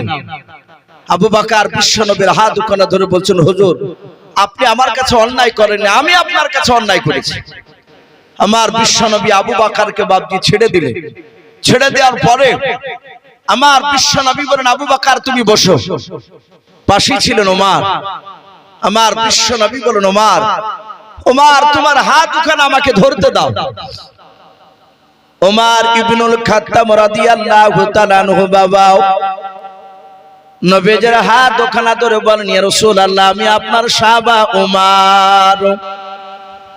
ওগো নবীজি আপনি আমাকে কি বলবেন বলুন। আল্লাহর নবীজি ডাক দিয়ে বলেন, ওমর রে, আমি তোমাকে হাতের দ্বারা, জবানের দ্বারা, পায়ের দ্বারা যদি আঘাত দিয়ে থাকি, ওমর, ওরে ওমর তুমি আজকে হয় তুমি মাফ করে দাও, নতুবা তার প্রতিশোধ বদলা তুমি নিয়ে নাও। হযরত ওমর ফারুক রাদিয়াল্লাহু তাআলা আনহু বাবা আল্লাহর নবীজির হাত দুখানা বাপজি ছেড়ে দিয়ে নবীর পা দুখানা বাপজি পাদা মেরে জোরে ধরলেন। কাঁদেন আর বলেন, নবীজি চরম বেয়াদবি করে ফেলেছে নবী গাও। ওগো আল্লাহর নবীজি আপনি আমার কাছে কোনো অন্যায় করেন নাই, নবী আপনার কাছে আমি চরম বেয়াদবি করে ফেলেছিলাম, নবী সেই দিনের জন্য আমি আপনার কাছে মাপ চাই, আপনি আমাকে মাফ করে দেন।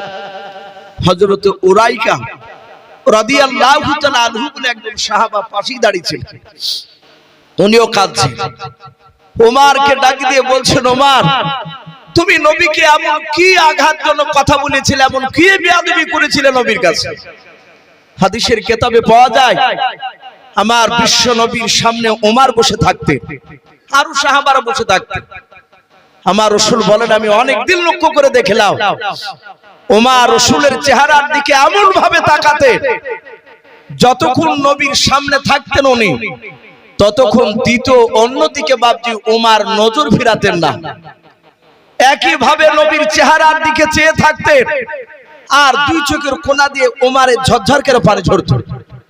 আমার বিশ্ব নবী বলতেন, ওমর রে, এই ওমর তুমি আমার দিকে অমল করেছে, কাঁদো কেন? ওমর বলতেন, ইয়া রাসূলুল্লাহ, এই চোখ দিয়ে আমি সর্বপ্রথম আপনাকে আমি চিনতে পেরেছিলাম না। ওগো নবী আপনি এত দামি নবী, তা আমি জানতাম না।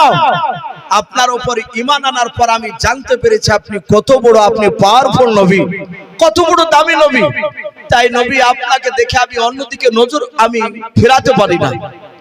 উরাইকা ডাক দিয়ে বলেছিল, ওমর তুমি এমন কি আঘাত দিয়েছিলে বলো। নবীর পা দুখানা ধরে ওমর কাঁদেন আর বলেন, হুজুর সেই দিন আমি আপনাকে মারতে গিয়েছিলাম।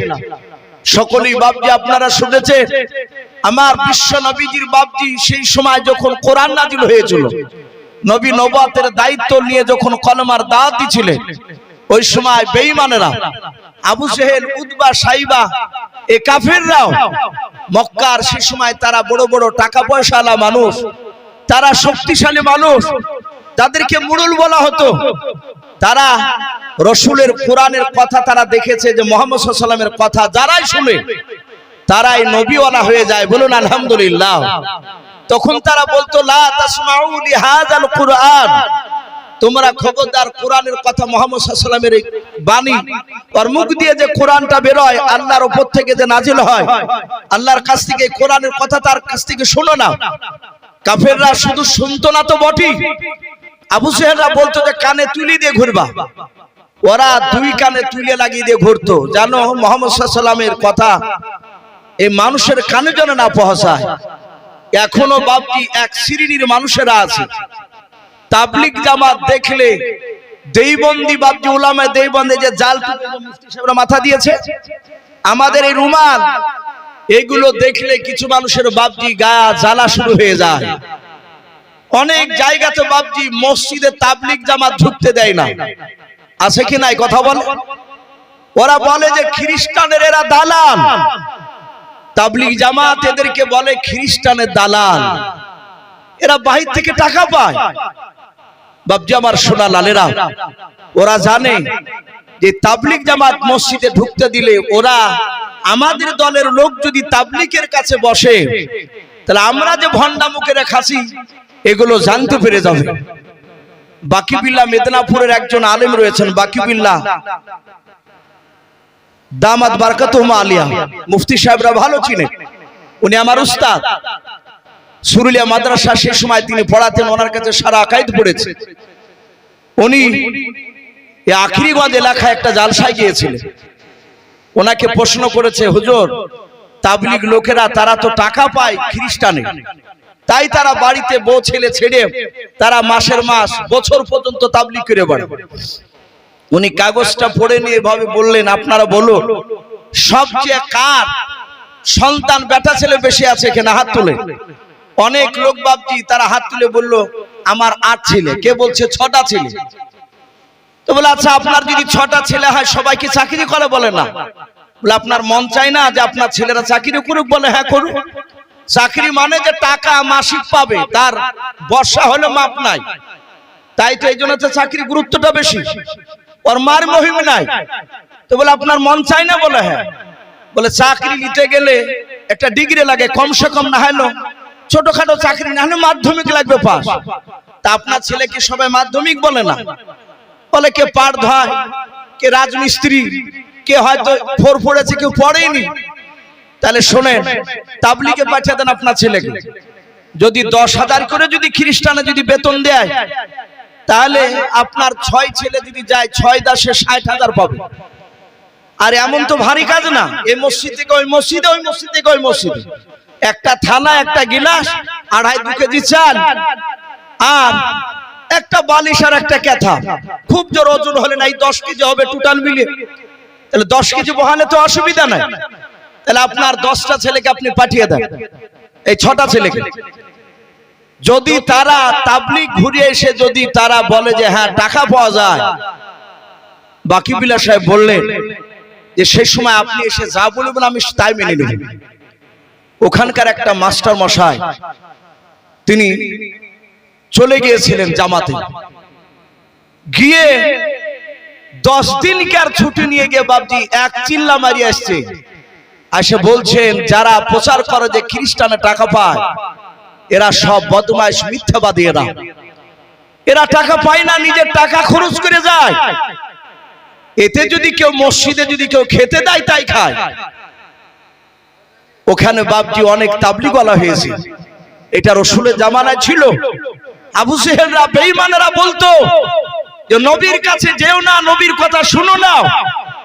নবীকে দেখলি বাপজি তারা দূর দিয়ে এভাবে কানে আঙুল দিয়ে যাদের তোলা থাকতো না, তারা কানে আঙুল দিয়ে পালিয়ে যেত। আমরা দেখেছি অনেক জালসা, যাহাতে বাপ উলামায়ে দেওবন্দির বক্তা যাহাতে উঠছে আর অমনি জুতিয়াটাকে নিয়ে ঘুরিয়ে চলে যায়। যে চাচা যাচ্ছেন কেন, বলে আর শুনবো না।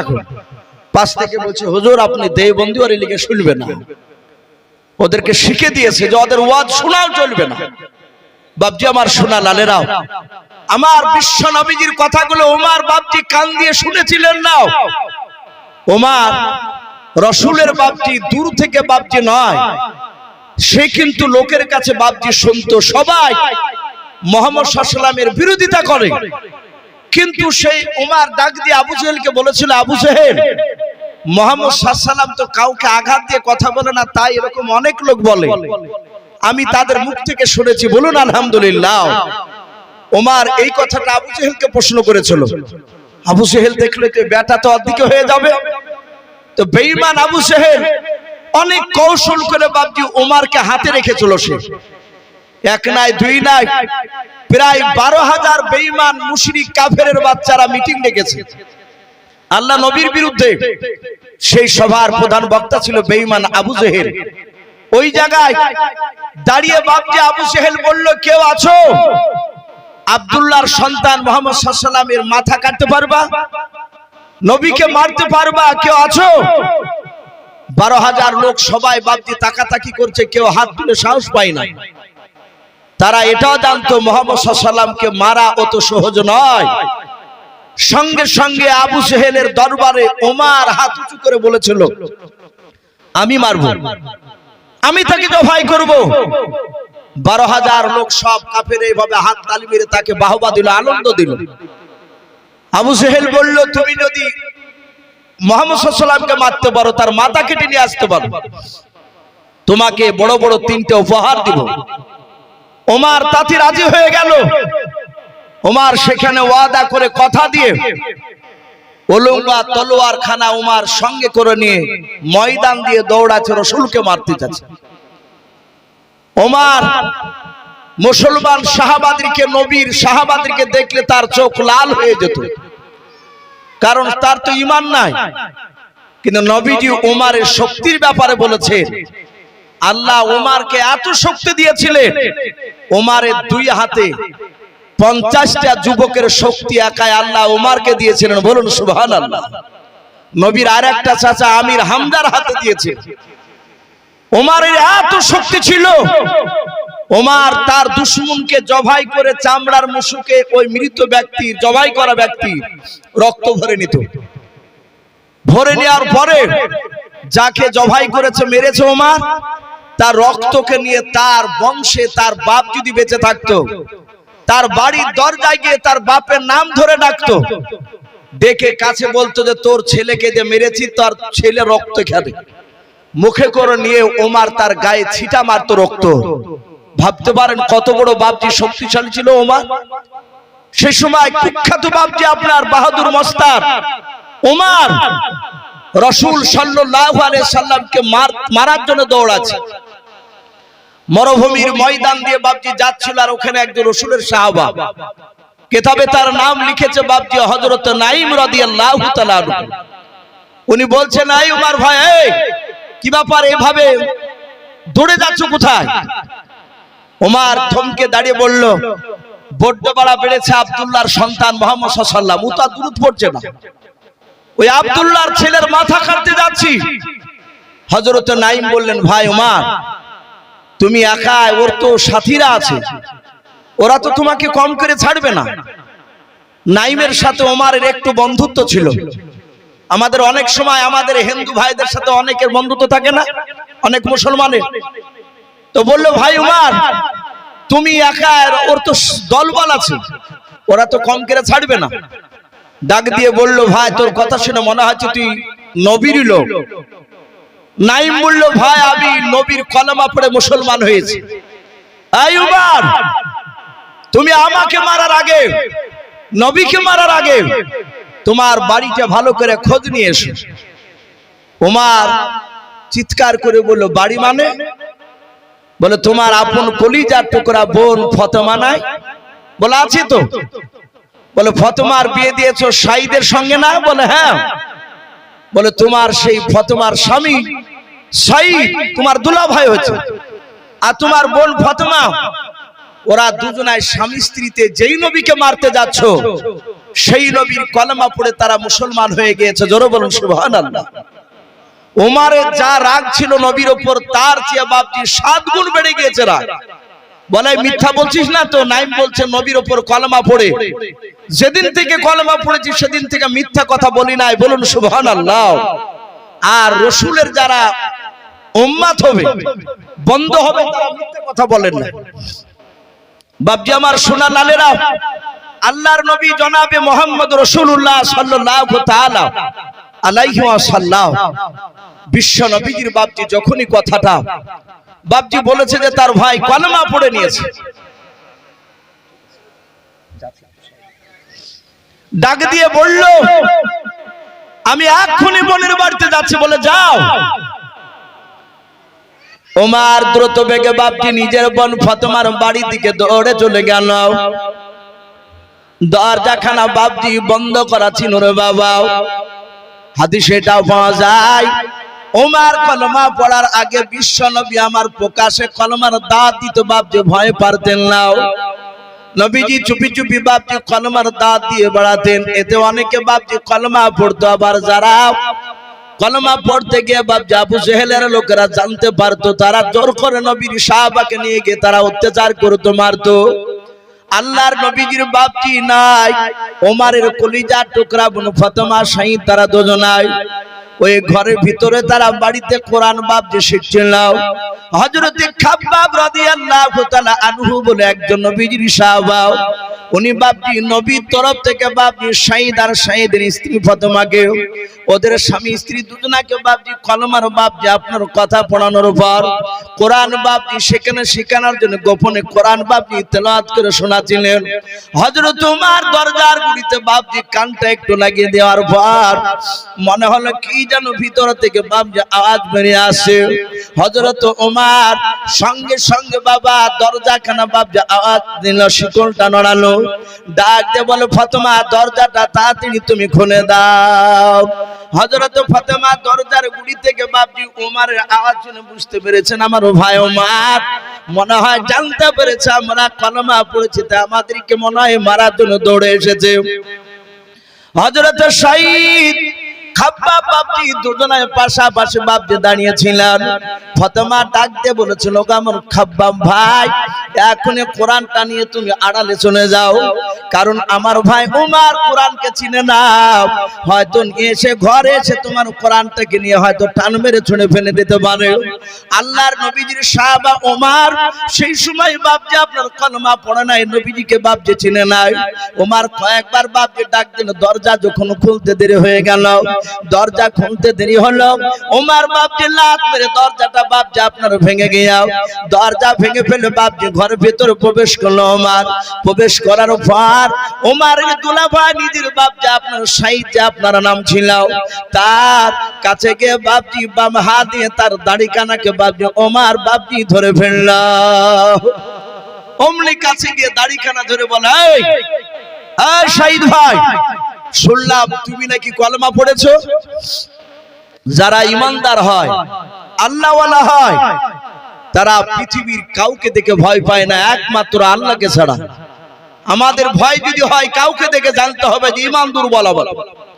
শাহিদ চিৎকার করে বলল ভাই শুধু আমি একাই পড়েছি তা নয়, তোমার বোন ফাতেমাও কলমা পড়ে নিয়েছে। ওমর আরো রেগে গেল, দাড়িখানা বাম হাত দিয়ে ধরে টান মেরে বাপজি ঝিক্কা মেরে ফেলে দিল। শাহিদ আগিনাতে উঠানে পড়ে গেল।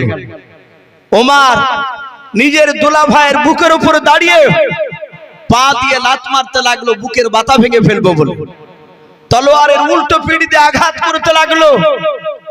হযরত শাহিদকে চিৎকার করে আওয়াজ দেয়, মারে আর বলে বল কলমা ছাড়বি কিনা, আমাদের দুশমন মুহাম্মদ সাল্লাল্লাহু আলাইহি ওয়াসাল্লামের কলমা ছাড়বি কিনা বল। হযরত শাহিদ বলে ভাই না, মারতে মারতে যদি শেষ করে দিস তাও কলমা ছাড়বো না। ওমর বারবার বাপজি মারতে লাগলো। ওমর এত মারতেছে একবারের জন্য বাপজি বলে নাই যে আমাকে মেরো না, আমি কলমা ছেড়ে দিতে রাজি আছি। ওমর মারতে মারতে বাপজি দেখলো নিজের দোলা ভাইয়ের অনেকটা রক্ত বাপজি মাটিতে পর্যন্ত পড়েছে। হযরত ফাতেমা সঙ্গে সঙ্গে বাপজি দেখলো আমার স্বামীকে তো আর বাঁচানো যাবে না। হযরত ফাতেমা নিজের স্বামীর বুকের উপর বাপজি আপনার শুয়ে পড়ে ডাক দিয়ে বলেছিল ভাই আমি তোমার কলিজা টুকরা বোন রে ভাই, তুমি আমাকে মেরো না। ও ভাই তুমি দয়া করে আমার স্বামীকে ছেড়ে দাও। হযরত ফাতেমার মাথার চুলগুলো বাপ যে ধরে টান মেরে আগুনেতে উঠোনে ফেলে দিল। শুধু ফেলে দিল তা নয়, নিজের বোনের বাপজি বুকের উপর বাপজি ওমর দাঁড়াতে পর্যন্ত দ্বিধাবোধ করলো না। নিজের বোনের বুকের উপর দাঁড়িয়ে পা দিয়ে মারতে লাগলো। তলোয়ারের উল্টো পিঠ দিয়ে বাপজি আঘাত করে। ফাতেমার শরীর কানা কেটে কেটে বাপজি রক্ত বেরিয়ে যায়। হযরত ফাতেমাকে ডাক দিয়ে ওমর চিৎকার করে বলে, ফাতেমা এখনো সময় আছে, কলমা ছাড়, বল তোরা কলমা ছাড়বি কিনা, ডাক দিয়ে বল। ওমরের বোন ফাতেমা কাঁদানার বলেন, ওরে ভাই মারতে মারতে যদি ধোলার সঙ্গে মিশিয়ে দাও, তবে আমি কথা দিচ্ছি আমি ফাতেমা আর আমি আমার স্বামী শাহিদ, এরা দুজনাই আমরা কলমা পড়তে রাজি নাই। ওমর মারতে মারতে দেখলো এত মারলাও, একবারও আমার কাছে জানের ভিক্ষা চাই না। ফাতেমা আস্তে করে নাই বাপজি ওমর ডাক দিয়ে বলো, ফাতেমা একবার তুই আমার কাছে জানের ভিক্ষা চাও। হযরত ফাতেমা ডাক দিয়া বলেন, ওগো ভাই, যেই নবীর কলমা পড়ার জন্য তুমি আমাকে মারতে যে শুনে নাও, সেই নবী আমাদেরকে শিখে দিয়েছেন মৃত্যু শুনে না যদি হয়ে যায়, শুনে নাও একমাত্র আল্লাহর কাছে ছাড়া কারোর কাছে সাহায্য চাইবে নাও। যাতে বাপজি এই কথাটা যখন বলা হলো, বলে আমি আল্লাহ ছাড়া কারো কাছে সাহায্য চাই না। ওরে ওমর তুমি মারতে মারতে তুমি মেরে ফেলো আমাদের, তবু তোমার কাছে জানের ভিক্ষা চাই নাও। ওমর বাপজি দেখলো এত মারলাম, আমার ফাতেমা বোনকে আর শাহিদ ভাইকে এমন কি জাদু করেছে, সেই মুহাম্মদ সাল্লাল্লাহু ডাক দিয়ে বলেছিল, বোন ফাতেমা আমি দরজার গুনিতে এসে কানটা যখন লাগিয়েছিলাম, কে যেন পড়ছিল ইন্নী আনাল্লাহ, কে যেন কি যেন জোর দিয়ে পড়ছিলাম। হযরত ফাতেমা ডাক দিয়ে বলেন, ভাই তুমি দরজার গুনিতে দাঁড়িয়ে শুনতে পেয়েছিলে? বলে হ্যাঁ, ওটা কোরআনুল কারীম পড়ছিল খাব্বাব বলে একজন সাহাবা, আমরা কোরআন শিখছিলাম। ডাক দিয়ে বলে, বোন তাড়াতাড়ি একটু পড়, একটু শুনে আমি। ডাক দিয়ে বলেন, ভাই তোমার কাছে এখন এই মুহূর্তে নিয়ে আসা হবে না। বলে কেন? বলে তুমি হয়তো কোরআনটা টান মেরে ফেলে দেবা। বলে ফেলবো না। বোনের একটু দে, আমাকে দে, আমি দেখতে দেখবো। ডাকতে বলেছিল তোমার হাতে স্পর্শ করতে দেওয়া হবে না। বলে কেন হবে না? বলে তুমি অপবিত্র অবস্থায় আছো, তুমি নাপাক অবস্থায় আছো। বলে বোনরে তুমি দূর থেকে পড়ো, আমি একটু দূর থেকে শুনবো। খাব্বাব রাদিয়াল্লাহু তাআলা আনহু তিনি বেরিয়ে আসার উপর ডাক দিয়ে বলেন, ভাই ওমর শুনে না, গতকালকে নবীজির পেছনে আমি আসর নামাজ পড়েছিলাম, শুনে নাও। নবী আমার আসর নামাজ পড়ে, ওরে ওমর তোমার জন্য আর আবু জেহেলের জন্য আমার আল্লাহ কয়েকবার দোয়া করেছেন, বলুন সুবহানাল্লাহ। আমার মনে হয় তোমার দোয়াটা কবুল হয়ে গিয়েছে। হযরত ওমরের সামনে বাপজি খাব্বাব কয়েকটা বাপজি আয়াত পড়লেন, কেউ বলেছেন সূরা তওবা, কেউ বলেছেন সূরা তাহার। ওমর ডাক দিয়ে বলল, বলরে এত সুন্দর বাণী পালি কোথায়? বলে যেই নবীর জন্য তুমি আমাকে মারলে, সেই নবীর উপরে কোরআন নাযিল হয়েছে। ওমর বলল, বোন এখনই তাড়াতাড়ি নিয়ে চল, আমাকে নিয়ে চল, সেই নবীর কাছে গিয়ে আমি কথাগুলো শুনবো, তার মুখ থেকে আমি কথাগুলো শুনতে চাই। তার মানে বাপজি ওমর বিশ্ব নবীর কথাগুলো কান দিয়ে ভালো করে তার আগে শুনেছিলেন না। আবু জেহেল তাদেরকে শুনতে দেয়নি। যখনই বাপজি বেরিয়েছে তখনই বলেছে মুহাম্মদ সাল্লাল্লাহু আলাইহি ওয়াসাল্লামের কাছে যাব না, ওর দলের লোকেদের সাথে মিশবা না। আল্লাহ রাসূলের কথা বাপজি কোরআনের কথা আল্লাহর যখনই ওমরের কানে গিয়ে ঢুকেছে, ওমর আর থাকতে পারে না। তার ভিতরকার অন্ধকার, তার দিলের ভিতরে বাপজি নূরের বাতি বাপজি আল্লাহ জ্বালিয়ে দিয়েছে। ওমর বাপজি দৌড়ে চলে গিয়েছিলেন। অনেক লম্বা ঘটনা আছে, ওদিকে আমি যাব না। আমি বলছিলাম সেই ওমর রাসূলের হাতখানা ধরে বাপজি পা দুখানা জোরে ধরে বললেন, ওগো নবী আমি সেই ওমর, আপনাকে আমি চিনতে পেরেছিলাম না, আমি আপনাকে তলোয়ার নিয়ে মারতে গিয়েছিলাম। ওগো নবী সেদিন চরম বেয়াদবি করে ফেলেছিলাম, নবী আপনি আমাকে সেই দিনের জন্য ক্ষমা করে দেন। আমার বিশ্ব নবী দরদ নবী রহমতের নবী বলেন, ওমর রে আমি রাসূল পয়গম্বর, আমি তোমাকে ক্ষমা করে দিয়েছি। হযরত ওমর তিনি কাঁদতে লাগলেন। নবী আবার বললেন, ওগো উসমান গনি তুমি দাঁড়িয়ে যাও। এইভাবে বাপজি হাজার হাজার সাহাবা বসা, সারা পৃথিবীর শ্রেষ্ঠ নবী আমার নবী এক এক করে সাহাবার হাত ধরছেন আর ক্ষমা চাইছে। আঘাত করে থাকলে হয় মাফ করো, নাহলে প্রতিশোধ নিয়ে নাও। হযরত আবু বকর দেখলেন এইভাবে সব সাহাবার কাছে এক এক করে নবী ক্ষমা চাইবে, এটা তো বেয়াদবি হয়ে যাচ্ছে আমাদের। নবী তো কোনো অন্যায় করেনি, কারো কাছে গুনাহ করেনি, নবীজির গুনাহ নাই, নবী অন্যায় কাউকে আঘাত দেয়নি, বরঞ্চ আমরা সাহাবারাই নবীর কথা অনেক সময় শুনি নাই। ডাক দিয়ে আবু বকর বললেন, ওগো নবী, আপনি এইভাবে এক এক করে সাহাবার কাছে ক্ষমা চাইবেন না। নবী গো, আমি আবু বকর, সবারই তরফ থেকে আবু বকর আমি, যেহেতু সব সাহাবা আমাকে বড় বলে মানে, ওগো রাসূল, আমি আবু বকর সাহাবা, প্রতিটা সাহাবার পক্ষ থেকে আমি আপনাকে মাফ করে দিলাম। ওগো নবী, আপনি আমাদের সকল সাহাবাকে আপনি অন্তর থেকে মাফ করে দেন। আল্লাহর নবী বলেন, আবু বকর, আমি সবাইকে মাফ করে দিলাম, তুমিও মাফ করে নে? বলে হ্যাঁ। হযরত নবী যখন মাফ করে দিলাম বললেন, সঙ্গে সঙ্গে বাবা পেছন দিকে আরেকজন বাপ যে সাহাবা ছিল, বিশিষ্ট সাহাবা, যিনার নাম কিতাবে এসেছে বাপ সাদ ইবনে আবি ওয়াক্কাস রাদিয়াল্লাহু তাআলা আনহু, বাপ যে হায় র‍্যাঙ্কের দামি সাহাবা, ওই সাহাবা পেছন দিক থেকে চিৎকার করে ডাক দিয়ে বলেছিলেন, ইয়া রাসূলুল্লাহ, ইয়া হাবিবাল্লাহ, সমস্ত সাহাবারা ওমরকে maaf করে দেওয়ার জন্য দায়িত্ব দিতে পারে আপনার সামনে, কিন্তু আমি সাদ ইবনে আবি ওয়াক্কাস, আমি আপনাকে অতক্ষণ পর্যন্ত আমি ক্ষমা করব না, maaf করব না। নবী গো, যতক্ষণ পর্যন্ত আমি আপনাকে নিজ হাতে আমি মেরে প্রতিশোধ না নিতে পারবো, জোরে বলুন সুবহানাল্লাহ। নবীকে মারবো বলেছে সাদ ইবনে আবি ওয়াক্কাস। সব সাহাবা আশ্চর্য হয়ে গেলেন। আবু বকর কাঁদেন আর বলেন, ভাই রে, নবীকে মারা তো দূরের কথা, নবীর দিকে চোখটা টেढ़ा করে তাকালে ঈমান নষ্ট হয়ে যায়, আর তুই নবীকে মারবো বলছিস? হযরতে সাদ ইবনে আবি ওয়াক্কাসের মেজাজ একদম হাই টেম্পার হয়ে আছে। ডাক দিয়ে বলে, তোমরা maaf করতে পারো, আমি maaf করব না। আল্লাহ রাসূল বললেন, ওকে সাহাবা, ওকে ছেড়ে দাও। ওমর সকল সাহাবা বলছে, নবী একটু সময় দেন, ও সাহাবা হয়তো ভুল করেছে, আমরা একটু বুঝিয়ে দেখি, সে যদি ক্ষমা করে দেয়। আল্লাহ রাসূল বসে বসে শুনছে।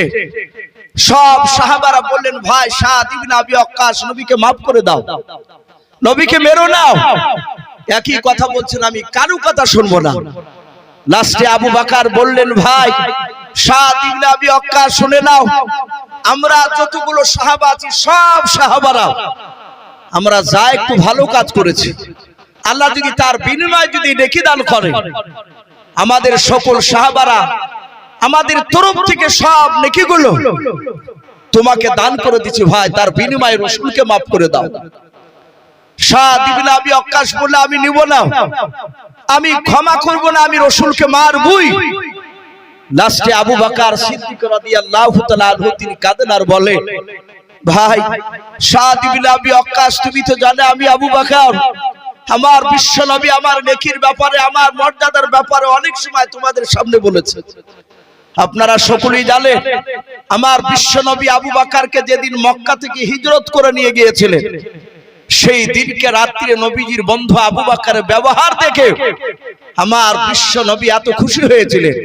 আর আল্লাহ কোরআন বলেছেন, কুল ইন কুনতুম তুহিব্বুনাল্লাহ ফাত্তাবিউনি ইউহিব্বুকুমুল্লাহ ওয়া ইয়াগফির লাকুম যুনুবাকুম ওয়াল্লাহু গফুরুর রহিম। আমার আল্লাহ বলেছেন, হে রাসূল আপনি বলুন, আমার সান্নিধ্য লাভ করতে হলে, আমার জান্নাত নিতে হলে, ফাত্তাবিউনি, হে রাসূল আপনার জন্য ইত্তেবা অনুসরণ করে যেন চল। ওগো আমার বিশ্ব নবী আপনার ইত্তেবা অনুসরণ করে চললে ইউহিব্বুকুমুল্লাহ, আমি আল্লাহ তাকে ভালোবাসবো, বলুন আলহামদুলিল্লাহ।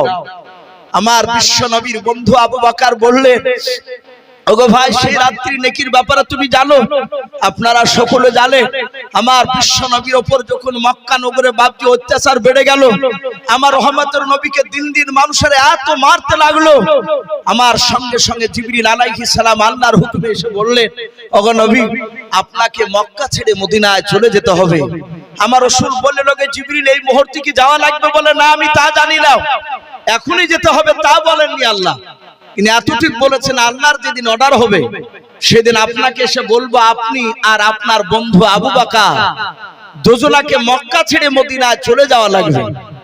সঙ্গে সঙ্গে জিবরিল আলাইহিস সালাম তিনি চলে গেলেন, অদৃশ্য হয়ে গেলেন। নবীর কাছে কোনো কথা নতুন আসলে সঙ্গে সঙ্গে দৌড়ে গিয়ে নবীর বন্ধু আবু বকরের কাছে বলতেন, বলুন আলহামদুলিল্লাহ। নবী আমার আবু বকরের বাড়িতে গিয়ে বলেন, আবু বকর, এই কিছুক্ষণ আগে জিবরিল এসেছিলেন, আমাকে আর তোমাকে মক্কা ছেড়ে মদিনায় চলে যেতে হবে। হযরত আবু বকর বলছেন, লব্বাইক রাসূলুল্লাহ, আমি এখনই তৈরি আছি, বলুন আলহামদুলিল্লাহ। নবী বলেন, আবু বকর এখন নয়, বলো কখন যেতে হবে, কবে যেতে হবে নবী বলুন। আল্লাহর নবী বলেন, আবু বকর সেটাও বলেননি, কিন্তু এতটুকু কথা বলেছেন, যেদিন আল্লাহর অর্ডার হবে সেদিন এসে তোমাকে ডেকে নিয়ে চলে যাব।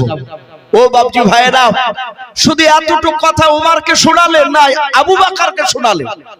আবু বকর এমনি এমনি দামি হয় নাই, সব সাহাবার চেয়ে বাবজি নেকির দিক দিয়ে বাবজি এত দামি এমনি হয় নাই। আবু বকর সেদিন থেকে আর বিছানায় ঘুমায় নাই, বলুন আলহামদুলিল্লাহ।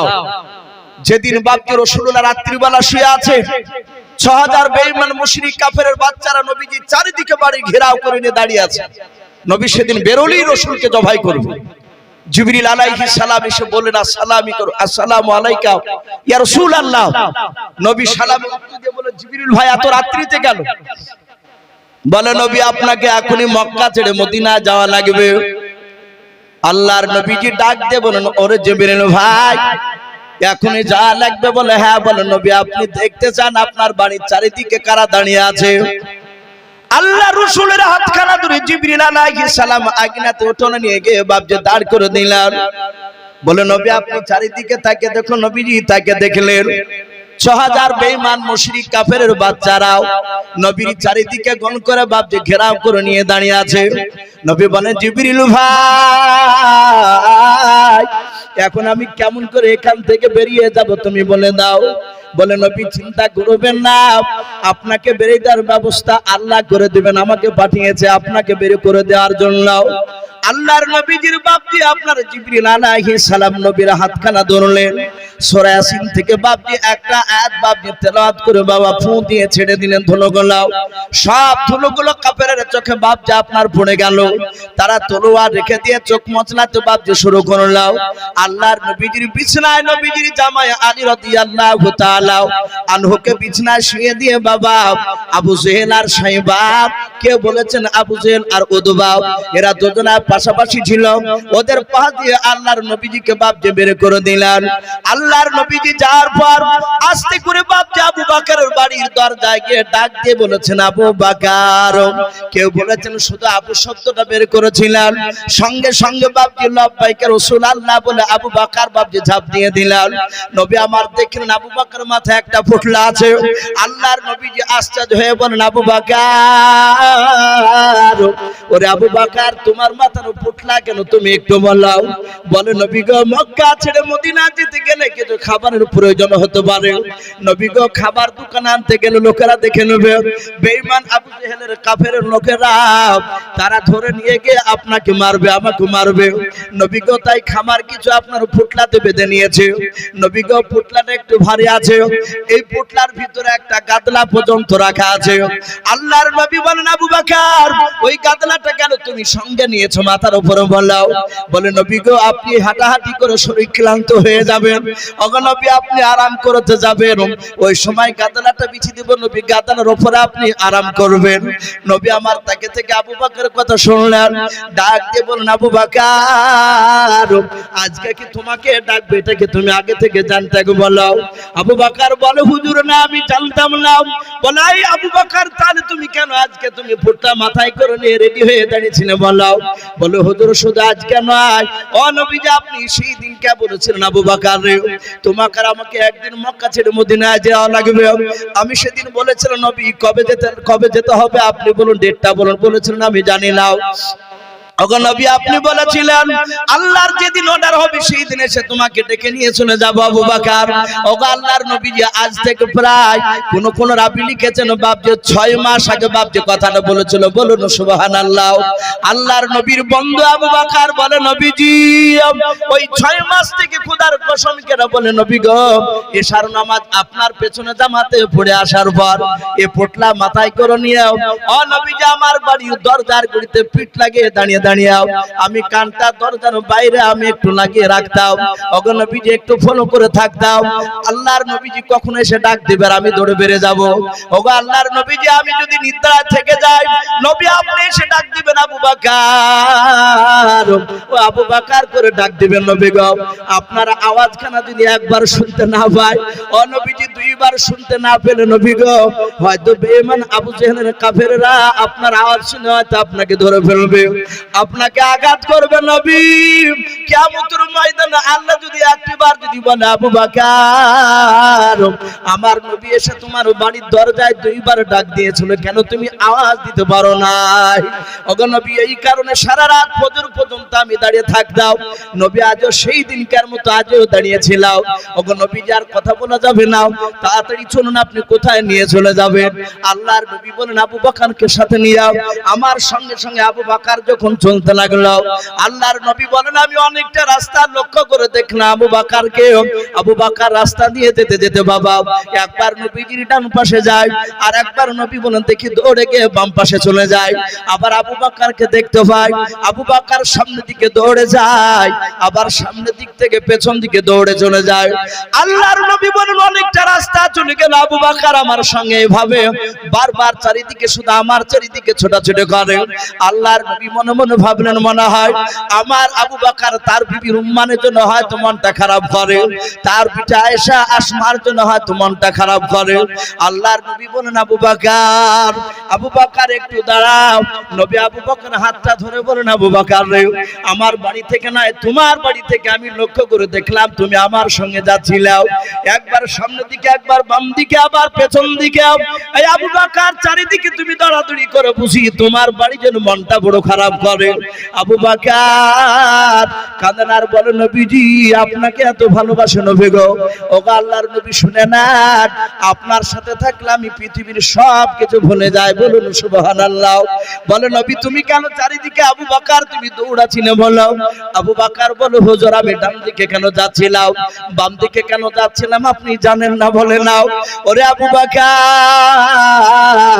গায়েবের খবর অদৃশ্য খবর আল্লাহ ছাড়া কেউ জানে না, এই জন্য আমি জানি না তোমার অন্তরের কথাও। কেন তুমি চারিদিকে দৌড়াদৌড়ি করেছিলে তুমি বলো? আল্লাহর নবীজিকে ডাক দিয়ে আবু বকর বলে হুজুর আজকে রাত্রি বানাই আমি ডান দিকে চলে যাচ্ছি আপনার সাথে, কেন শুনে নাও আজকে যে রাত্রি বানাই মক্কা ছেড়ে মদিনায় আমরা পালিয়ে যাচ্ছি। ওগো আল্লাহর নবী এই কথাটা কোন রকমে যদি আবু জেহেলের লোকেরা গতকালকে যদি টের পেয়ে যায় জানতে পেরে যায়, হয়তো আবু জেহেলের লোকেরা এই রাস্তার দিকে হয়তো চারিদিকে বেঈমানেরা তীর ধনুক নিয়ে দাঁড়িয়ে থাকবে। নবী গো ডান দিকের বাহু দেখে হয়তো বেঈমানেরা ডান দিকের কাফেররাও আপনার বাহুখানা দেখে ডান দিকে লক্ষ্য করে হয়তো তারা তীরখানা ছড়বে। ও নবী আপনার বন্ধু আবু বকর ডান দিকে এই কারণে দৌড়ে যায় ডান দিকের তীরটা যেন আপনার শরীরে না গেঁথে গিয়ে আপনার বন্ধু আবু বকরের যেন গায়ে যেন গেঁথে যায়। বলুন সুবহানাল্লাহ। আল্লাহর নবী বলেন ওরে আবু বকর এই কারণে চারিদিকে তুমি দৌড়ায়? বলে হ্যাঁ নবীজি চারিদিকের তীরগুলো যেন আবু বকরের গায়ে লাগে, নবী জান থাকাকালীন পর্যন্ত আপনার যেন শরীরে যেন না গেঁথে যায়। আল্লাহর নবী আর থাকতে পারলেন না, আবু বকর কি বুকের সাথে বাপজি জড়ে ধরে গালে মুখে চুমা দিয়াও। আল্লাহর নবী বলেন আবু বকর এত ভালোবাসো তুমি আমাকে? বলে হ্যাঁ। আবু বকর শুনে না আমি পয়গম্বর শুনে বললাম তুমি এত ভালোবাসে এত তোমাকে মহব্বত আমি করে শুনে নাও, আজকে রাত্রি নেকিটা শুনে নাও। অন্য কোন উম্মাত কেন সারা পৃথিবীর উম্মাতেরা একদিকে যদি হয় তোমার আজকে রাত্রি নেকির সমান কেউ হতে পারবে না। বলুন সুবহানাল্লাহ। সেই আবু বকর ডাক দিয়ে বলছেন ভাই সাদ ইবনে আবি ওয়াক্কাস আমার ওই রাত্রি নেকিটা পর্যন্ত আমি তোমাকে দান করে দিয়েছি, তুমি রাসূলকে maaf করে দাও। সাদ ইবনে আবি ওয়াক্কাস বলেন ভাই আবু বকর আমি তবু তোমাকে আমি রাসূলকে maaf করব না, আমি ওই রাত্রি নেকি নিব না, তুমি আমাকে রাসূলকে মারতে দাও। নবী বললেন আবু বকর ওকে ছেড়ে দাও, যদি তোমরা ওকে জোর করে যদি ক্ষমা চেয়ে নাও হয়তো আল্লাহ কিয়ামতের ময়দানে এটা আমাকে প্রশ্ন করতে পারে তুমি তোমার সাহাবাকে দিয়ে জোর করে তুমি ক্ষমা করে নিয়েছো, তোমাকে মারবো বলছিল মারতে দাওনি, সেদিন আমি কিয়ামতের ময়দানে জান্নাত যেতে গিয়ে আটকা পড়ে যাব। কিয়ামতের ময়দানে তো সূক্ষ্ম বিচার হবে সেদিন। হে আমার আবু বকর ওর প্রতিশোধ নিতে দাও। বাপজি আমার সোনা লালেরা, আবু বকর সিদ্দিক রাদিয়াল্লাহু তাআলা আনহু সকলে দাঁড়িয়ে গেলেন। আমার রহমতের নবী দাঁড়িয়ে ডাক দিয়ে বললেন, ওরে সাদ ইবনে আবি ওয়াক্কাস, তুমি যে আমাকে মারবো বলছো, আচ্ছা তুমি কি দিয়ে মারবা? বলে হুজুর, যে চাবুকটা দিয়ে আপনি আমাকে মেরেছিলেন, একদিন উটের পিঠে চেপেছিলেন আর আমি উটের লাগাম ধরে ধরে যাচ্ছিলাম, আপনার ডান হাতে চাবুক ছিল, চাবুক দিয়ে উটের পায়ে মারতে গিয়ে উটের পায়ে না লেগে আমার এই কাঁধে লেগেছিল। হে নবী, আমিও আপনার কাঁধে মারতে চাই, ওই চাবুকখানা আমার বাড়িতে রাখা আছে, আমি যত্ন করে রেখেছি। বাপজি আমার রাসূল বললেন, যাও সাদ ইবনে আবি ওয়াক্কাস, তুমি যাও দৌড়ে চাবুকখানা নিয়ে এসো। বাপজি আপনারা সকলেই জানেন মসজিদের উন্নতি কল্পে বাপজি আজকে এই জালসার মাহফিল আয়োজন করা হয়েছে। তাই তো মসজিদের উন্নতি কল্প আপনারা অনেকে বসেছেন আলহামদুলিল্লাহ। ডান দিকে বাম দিকে সামনে অনেক বাপজি ভাই বসে আছে। মুফতি সাহেব একটু ইশারা করলেন, ভাই আপনি একটু কালেকশনের দিকে একটু বলুন। তাই বেশি নাই বাপজি, মিনিট 15 মতো, বেশি কষ্ট দিব না, কারণ আমার পরে আর একজন ভালো বক্তা রয়েছে, উনি আসবেন, ওনাকেও বাপজি একটু সময়ের দরকার রয়েছে। আর রাত্রি বেশিরভাগ 11টা বাজতে চললে মানুষ আর থাকতে চাইছে, এই জন্য বাপজি আরব শেখ 300 টাকা দিয়েছেন, আল্লাহ তার দানকে কবুল করুন, বলুন আল্লাহুম্মা আমিন। তাই বাপজি আপনারা এখানে বসে আছেন মসজিদকে তৈরি করার জন্য। আলহামদুলিল্লাহ ঘর তো সুন্দর হয়েছে, আরো কাজ রয়েছে। তাই প্রতিটা বাপজি ভাই এখানে যারা আছেন মিনিট 15 মতো একটু বাপজি আপনাদের কাছে দেখতে চাই, 2000, 1000, 5000 বাপজি যে যা পারবে একটু হাত উঁচু করে আল্লাহর ঘরকে তৈরি করার জন্য বাপজি একটু নামটা লেখা ইনশাআল্লাহ। মাশাআল্লাহ, নাম বলে না, বেনামিতে একজন 500 টাকার দাতা, বলুন মারহাবা। আল্লাহ তার 500 টাকা দানকে আল্লাহ কবুল করুন, বলুন আল্লাহুম্মা। আর একজন 600 টাকা দিয়েছেন, আল্লাহ তার দানকে কবুল করুন। খলিল শেখ কত? মাশাআল্লাহ, দেখেন খলিল সাহেব বাগজাপাড়া থেকে, উনি 1000 টাকার দাতা, বলুন মারহাবা। আল্লাহ তার 1000 টাকা দানকে আল্লাহ কবুল করুন। ওগো মাওলা, তুমি তো আলিমুম নিদাতি সুদূর, ওগো আল্লাহ যারা যেই নিয়তে দান না করছে তার নিয়তকে পরিপূর্ণ করে দাও, বলুন আল্লাহুম্মা আমিন। আল্লাহ যারা দান করছে, যারা করতে পারে নাই, তাদের সকলে হায়াতে তয়্যবা সিহাতে কুল্লিয়া দান করুন, বলুন আল্লাহুম্মা আমিন।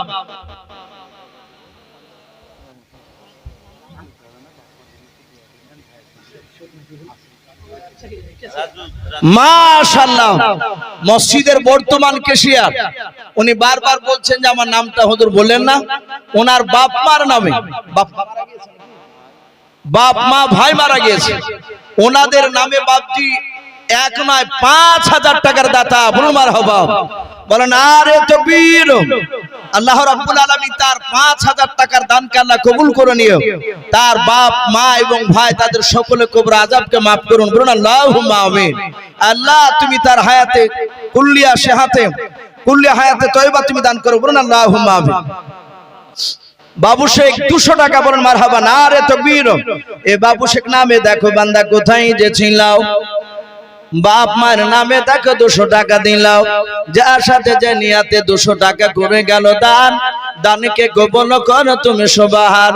ওগো বাড়ি দোয়া করে ওগো পাক বাণী, মিজানেতে নেকির পানা করে দিও ভাই, আল্লাহুম্মা আমিন। ভাই একটু তাড়াতাড়ি আসো ভাই, একটু ঝটঝট করে আসে, আমি ঘটনাটা বলতে বলতে একটু রেখে দিয়েছি ভাই, আর কয়েক মিনিট বলে ইনশাআল্লাহ আপনাদের কাছ থেকে বিদায় নিব। এ রাজু শেখ নামে দেখো বান্দা কোথায় যে ছিলাও, আল্লাহ নাম শুনে দেখো 500 টাকা দিলাও, 500 টাকা বলে মনে করিও না হেলাও, নেকের খাতায় মলা লিখিও গো মেলাও, যার সাথে যে নিয়াতে করিয়াছে দান, দানকে গোপন করো তুমি সুবহানাল্লাহুম্মা আমিন। আসু ভাই ও মা বোনেরা আপনারাও 500, 1000, 200, 100 যে যা পারবেন, ছোট ছোট বাচ্চা ছেলের হাত একটু পাঠিয়ে দিবেন। আর না হলে কমিটির ভাই বিশিষ্ট ব্যক্তিকে একজন বয়স্ক টাইপের একটু মা বোনদের ওই গেটের কাছে গিয়ে একটু দাঁড় করাবেন, অনেক মা বোনরা দিবেন ইনশাআল্লাহ। একটু আসি ভাই, বাবজি ভাই 500, 1000, 2000, 5000 যে যা পারবেন ভাই, আপনাদের কাছে জোর জবরদস্তি করে চাওয়া যাবে না, আল্লাহর রাস্তায় খুশি করে দেব। এ কাজের নামে দেখো বান্দা কোথায় যে ছিলাম, আল্লাহ নাম শুনে দেখো 500 টাকা দিলাম, যার সাথে যে নিয়াতে করিয়াছে দান, দানকে কবুল করো তুমি সুবহানাল্লাহুম্মা আমিন।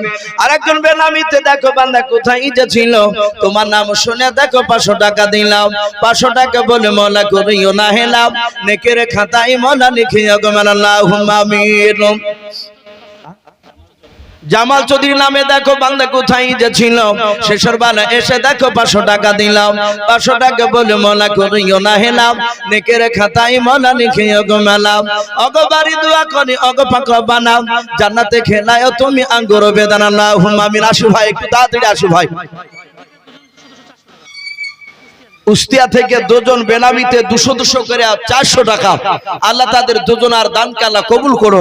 আল্লাহ তুমি তাদের নেক মাকসুদকে পুরা করে দাও, তাদের আত্মীয়স্বজন কবর আযাবকে তুমি maaf করে দাও আল্লাহুম্মা আমিন। বাপজি একটু আসো ভাই, আসি ইনশাআল্লাহ। আরেকজন বক্তা প্রায় সময় হয়ে এসেছে আশা করি, আর হয়তো কিছুক্ষণ মধ্যেই উনি হয়তো চলে আসবেন। বাপজি একটু আসে, আর আল্লাহর কোনো বান্দা নাই ভাই এখানে। আমার এই ডান দিকে বাপজি ভাই, সামনে এবং বাম দিকে যারা আছে সকলকে বলবো বাপজি চাপ করে নাই, 500 200 1000 যে যা পারবে একটু আল্লাহ রাস্তায় একটু দান করে যায় ঘরে, জি হরকতে বরকত হয়। আমরা লজ্জা করব না, 100 200 টাকা থাকলেও দিব ইনশাআল্লাহ, লজ্জার কোনো কারণ নাই।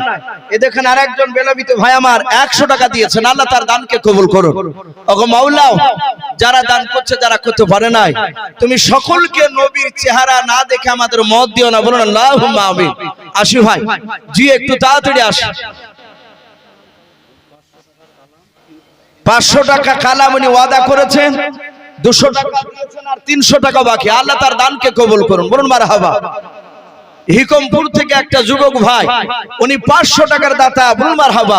আল্লাহ তার 500 টাকা দানকে আল্লাহ কবুল করুন, তার আত্মীয়স্বজন কবর আযাবকে maaf করুন, বলুন আল্লাহুম্মা আমিন। ভাই একটু তাড়াতাড়ি আসো ভাই, জি আল্লাহর ঘরকে তৈরি করার জন্য বেনামিতে 200 টাকা, আল্লাহ তার দানকে কবুল করো। ওগো মাওলা, অনেকে নাম বলতে লজ্জা করেছে, মাওলা তুমি তো তাদেরকে চেনো, আল্লাহ তুমি তাদেরকে গোপনে তুমি তাদের উদ্দেশ্য পূরণ করে দাও, বলুন আল্লাহুম্মা আমিন। মাইনুল আনসারী সাহেব 500 টাকা দিয়েছেন, বাপ মার জন্য দোয়া চেয়েছেন, আল্লাহ তুমি তার 500 টাকা দানকে কবুল করে নাও, তার বাপ মার কবর আযাবকে তুমি maaf করে দাও, বলুন আল্লাহুম্মা আমিন। আসি ভাই, দেরি না করে একটু ঝটঝট করে আসি, জি 500 1000 2000 5000 যে যা পারবেন বাপজি একটু এগিয়ে আসি, আমরা দানের হাতটা একটু বাড়াই। আরো দুজন ব্যক্তি 100 করে 200 টাকা দিয়েছে, আল্লাহ তাদের দানকে আল্লাহ কবুল করুন, বলুন আল্লাহুম্মা আমিন, আল্লাহুম্মা আমিন।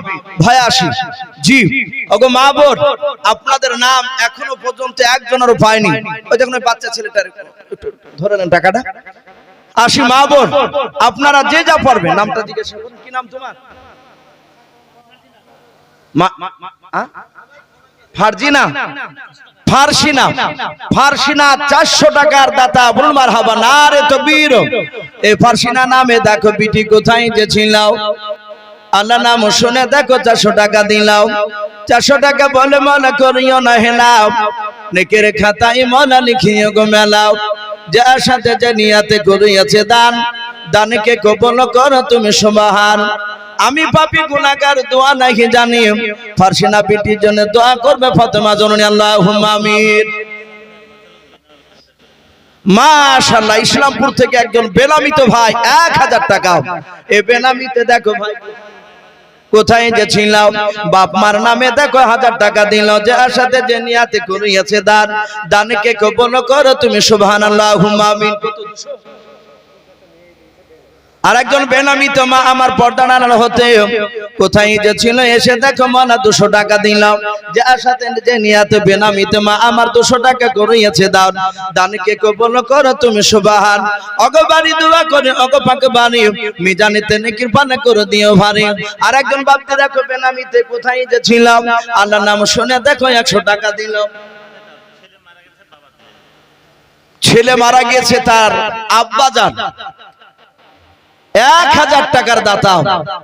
বাপ বেঁচে থাকতে তার ছেলে যদি মারা যায়, তাহলে সে বাপ জানে যে কত কষ্ট হয় তার ভিতরে, নিজের ছেলেকে নিজে হাতে মাটি দিয়েছে তার সন্তানের জন্য, বাপে 1000 টাকা দিয়েছেন, আল্লাহ তুমি 1000 টাকার দানকে কবুল করে নিয়ে তার ছেলের কবর আযাব তুমি মাফ করে দাও।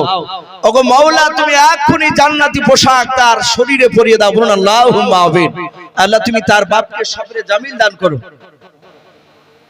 বেনামিতে 150 টাকা আল্লাহ তার দানকে কবুল করো।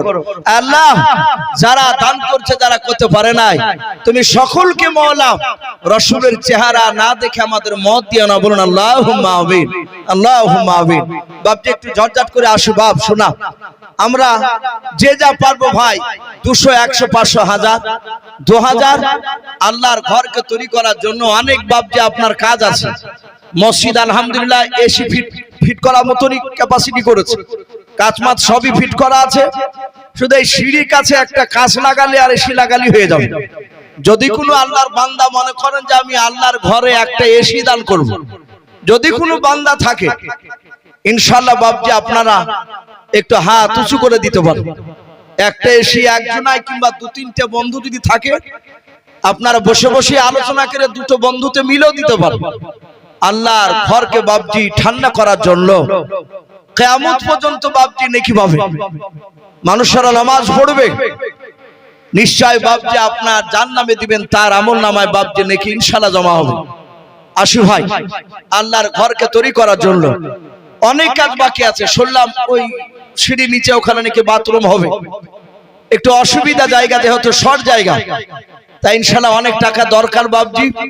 কোন আল্লাহর বান্দা কোন বান্দি ভাই বোন বাপজি যারা এখানে আছে আপনারা 200 100 500 1000 যে যা পারবে একটু আল্লাহর ঘরকে তৈরি করার জন্য বাপজি একটু আসি। আর কেউ নাই ভাই? জি আমি 15 মিনিট আপনাদের কাছে বাপজি একটু চাইবো বলেছিলাম, প্রায় 15 মিনিট হতে চললো।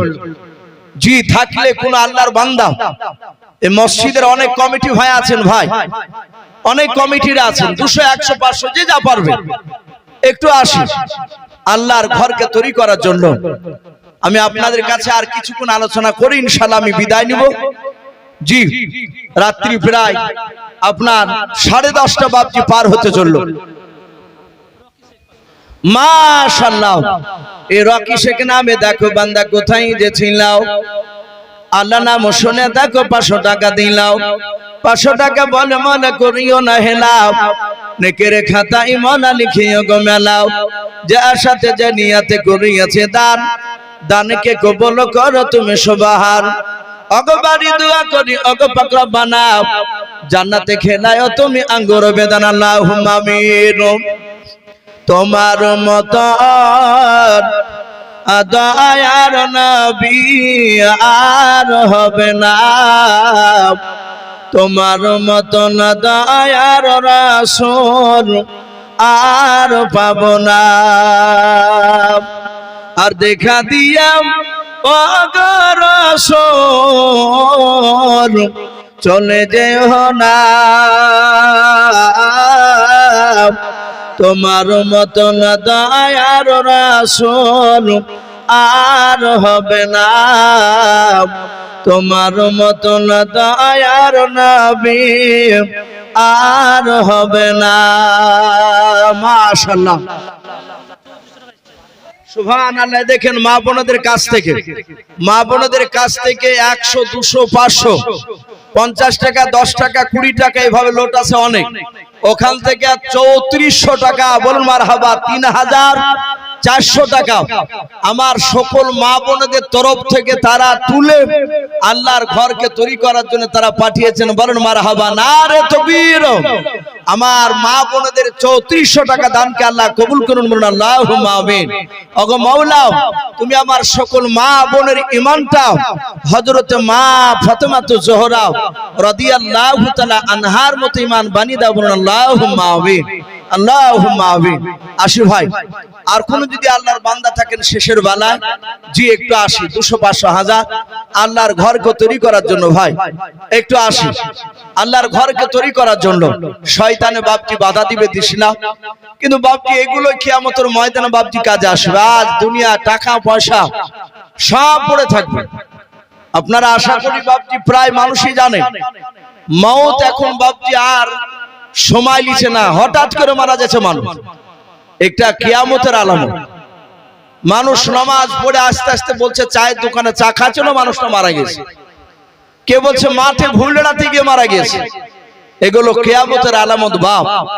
কার কখন মউত বাপজি চলে আসবে আমরা কেউ জানি না। হয়তো আমাদের মধ্যে থেকে কোনো বান্দির হয়তো বাপজি কাফন কাপড়ের দোকানে চলে এসেছে, আমরা হয়তো জানি না। তাই বাপজি আমরা সাবধান হই এবং আল্লাহ রাস্তায় কিছু দান করার চেষ্টা করি ভাই। জি আসি, দান করলে বাপজি ফুরাই না, বরকত হয়, এটা নবীর কথা। দান দিয়ে একবার পরীক্ষা করে দেখুন, ইনশাআল্লাহ দিবে আল্লাহ, বরকত দিবে, এটা রাসূলের কথা। কেশিয়ারের ভাইরা উনি 700 টাকা, বলুন মারহাবা। আল্লাহ তার 700 টাকা দানকে কবুল করে নিয়ে তার আত্মীয় স্বজনের কবর আযাবকে maaf করুন, বলুন আল্লাহুম্মা আমিন। আল্লাহ যারা দান করছে, যারা করতে পারে না, তুমি সকলকে হায়াতে তয়্যবা এবং সিহাতে কুল্লিয়া দান করুন, বলুন আল্লাহুম্মা আমিন। মানুষের শরীর সুস্থ থাকা এটা একটা বড় আল্লাহর নিয়ামত। সুস্থ থাকা, আপনি 3 বেলায় একবার খেতে পান অসুবিধা না, কিন্তু সুস্থ থাকা একটা আল্লাহর বড় নিয়ামত। আল্লাহর নবী বলেছেন তুমি দোয়া চাও, হে আল্লাহ তুমি আমাকে যতদিন বেঁচে রাখবা ঈমানি হালাতে এবং সুস্থতা রাখো। এই দোয়াটা বেশি বেশি করে করা দরকার। আর একটা রাসূল বলেছেন দোয়া করো তোমরা রুজির যেন অভাব আল্লাহ না দেয়। আল্লাহ রুজি আজ টাকা দিয়েছে, কালকে কেড়ে নিবে, কাছ থেকে টাকা চলে যাবে, জানতে পারবো না। অনেক মানুষকে দেখা যায় বাপজি বুলেট ছাড়া ঘুরতো না, আবার দেখা যাচ্ছে একটা সাইকেলও জুটছে না, এরকম হয়ে গেছে অবস্থা। আল্লাহ রাব্বুল আলামিন কার কখন আপনার ধন সম্পদ কাকে দিবেন আবার কেড়ে নেবেন, এটা আল্লাহই জানে, আল্লাহর হাতে। তাই বাপজি সম্পদ থাকতে থাকতে কিছু আল্লাহর রাস্তায় বাপজি জমা দিয়ে যায়, যেটা কিয়ামতের ময়দানে কবরে কাজে লাগবে। যে আসি বেনামিতে 200 টাকা দিয়েছেন, আল্লাহ তার 200 টাকা দানকে আল্লাহ কবুল করুন, বলুন আল্লাহুম্মা আমিন। ভাই ইনশাআল্লাহ আপনারা আসো, যদি কেউ বাপজি বাকি থাকেন তাহলে আসো, যেহেতু এখানে বিরাট চাপের ব্যাপার না, খুশি ভাবে আল্লাহ রাস্তায় ভক্তি ভরে বাপজি কিছু যা পারবেন তাই দেন। যে আপনাকে দিতে হবে, না হলে আপনাকে এখান থেকে যেতে দেওয়া হবে না, তা নয়। আসি ভাই আমরা একটু দিয়ে যাই। আর আমি যে কথাটা বলছিলাম, আর 2-4 কথা বাপজি বাকি রয়েছে।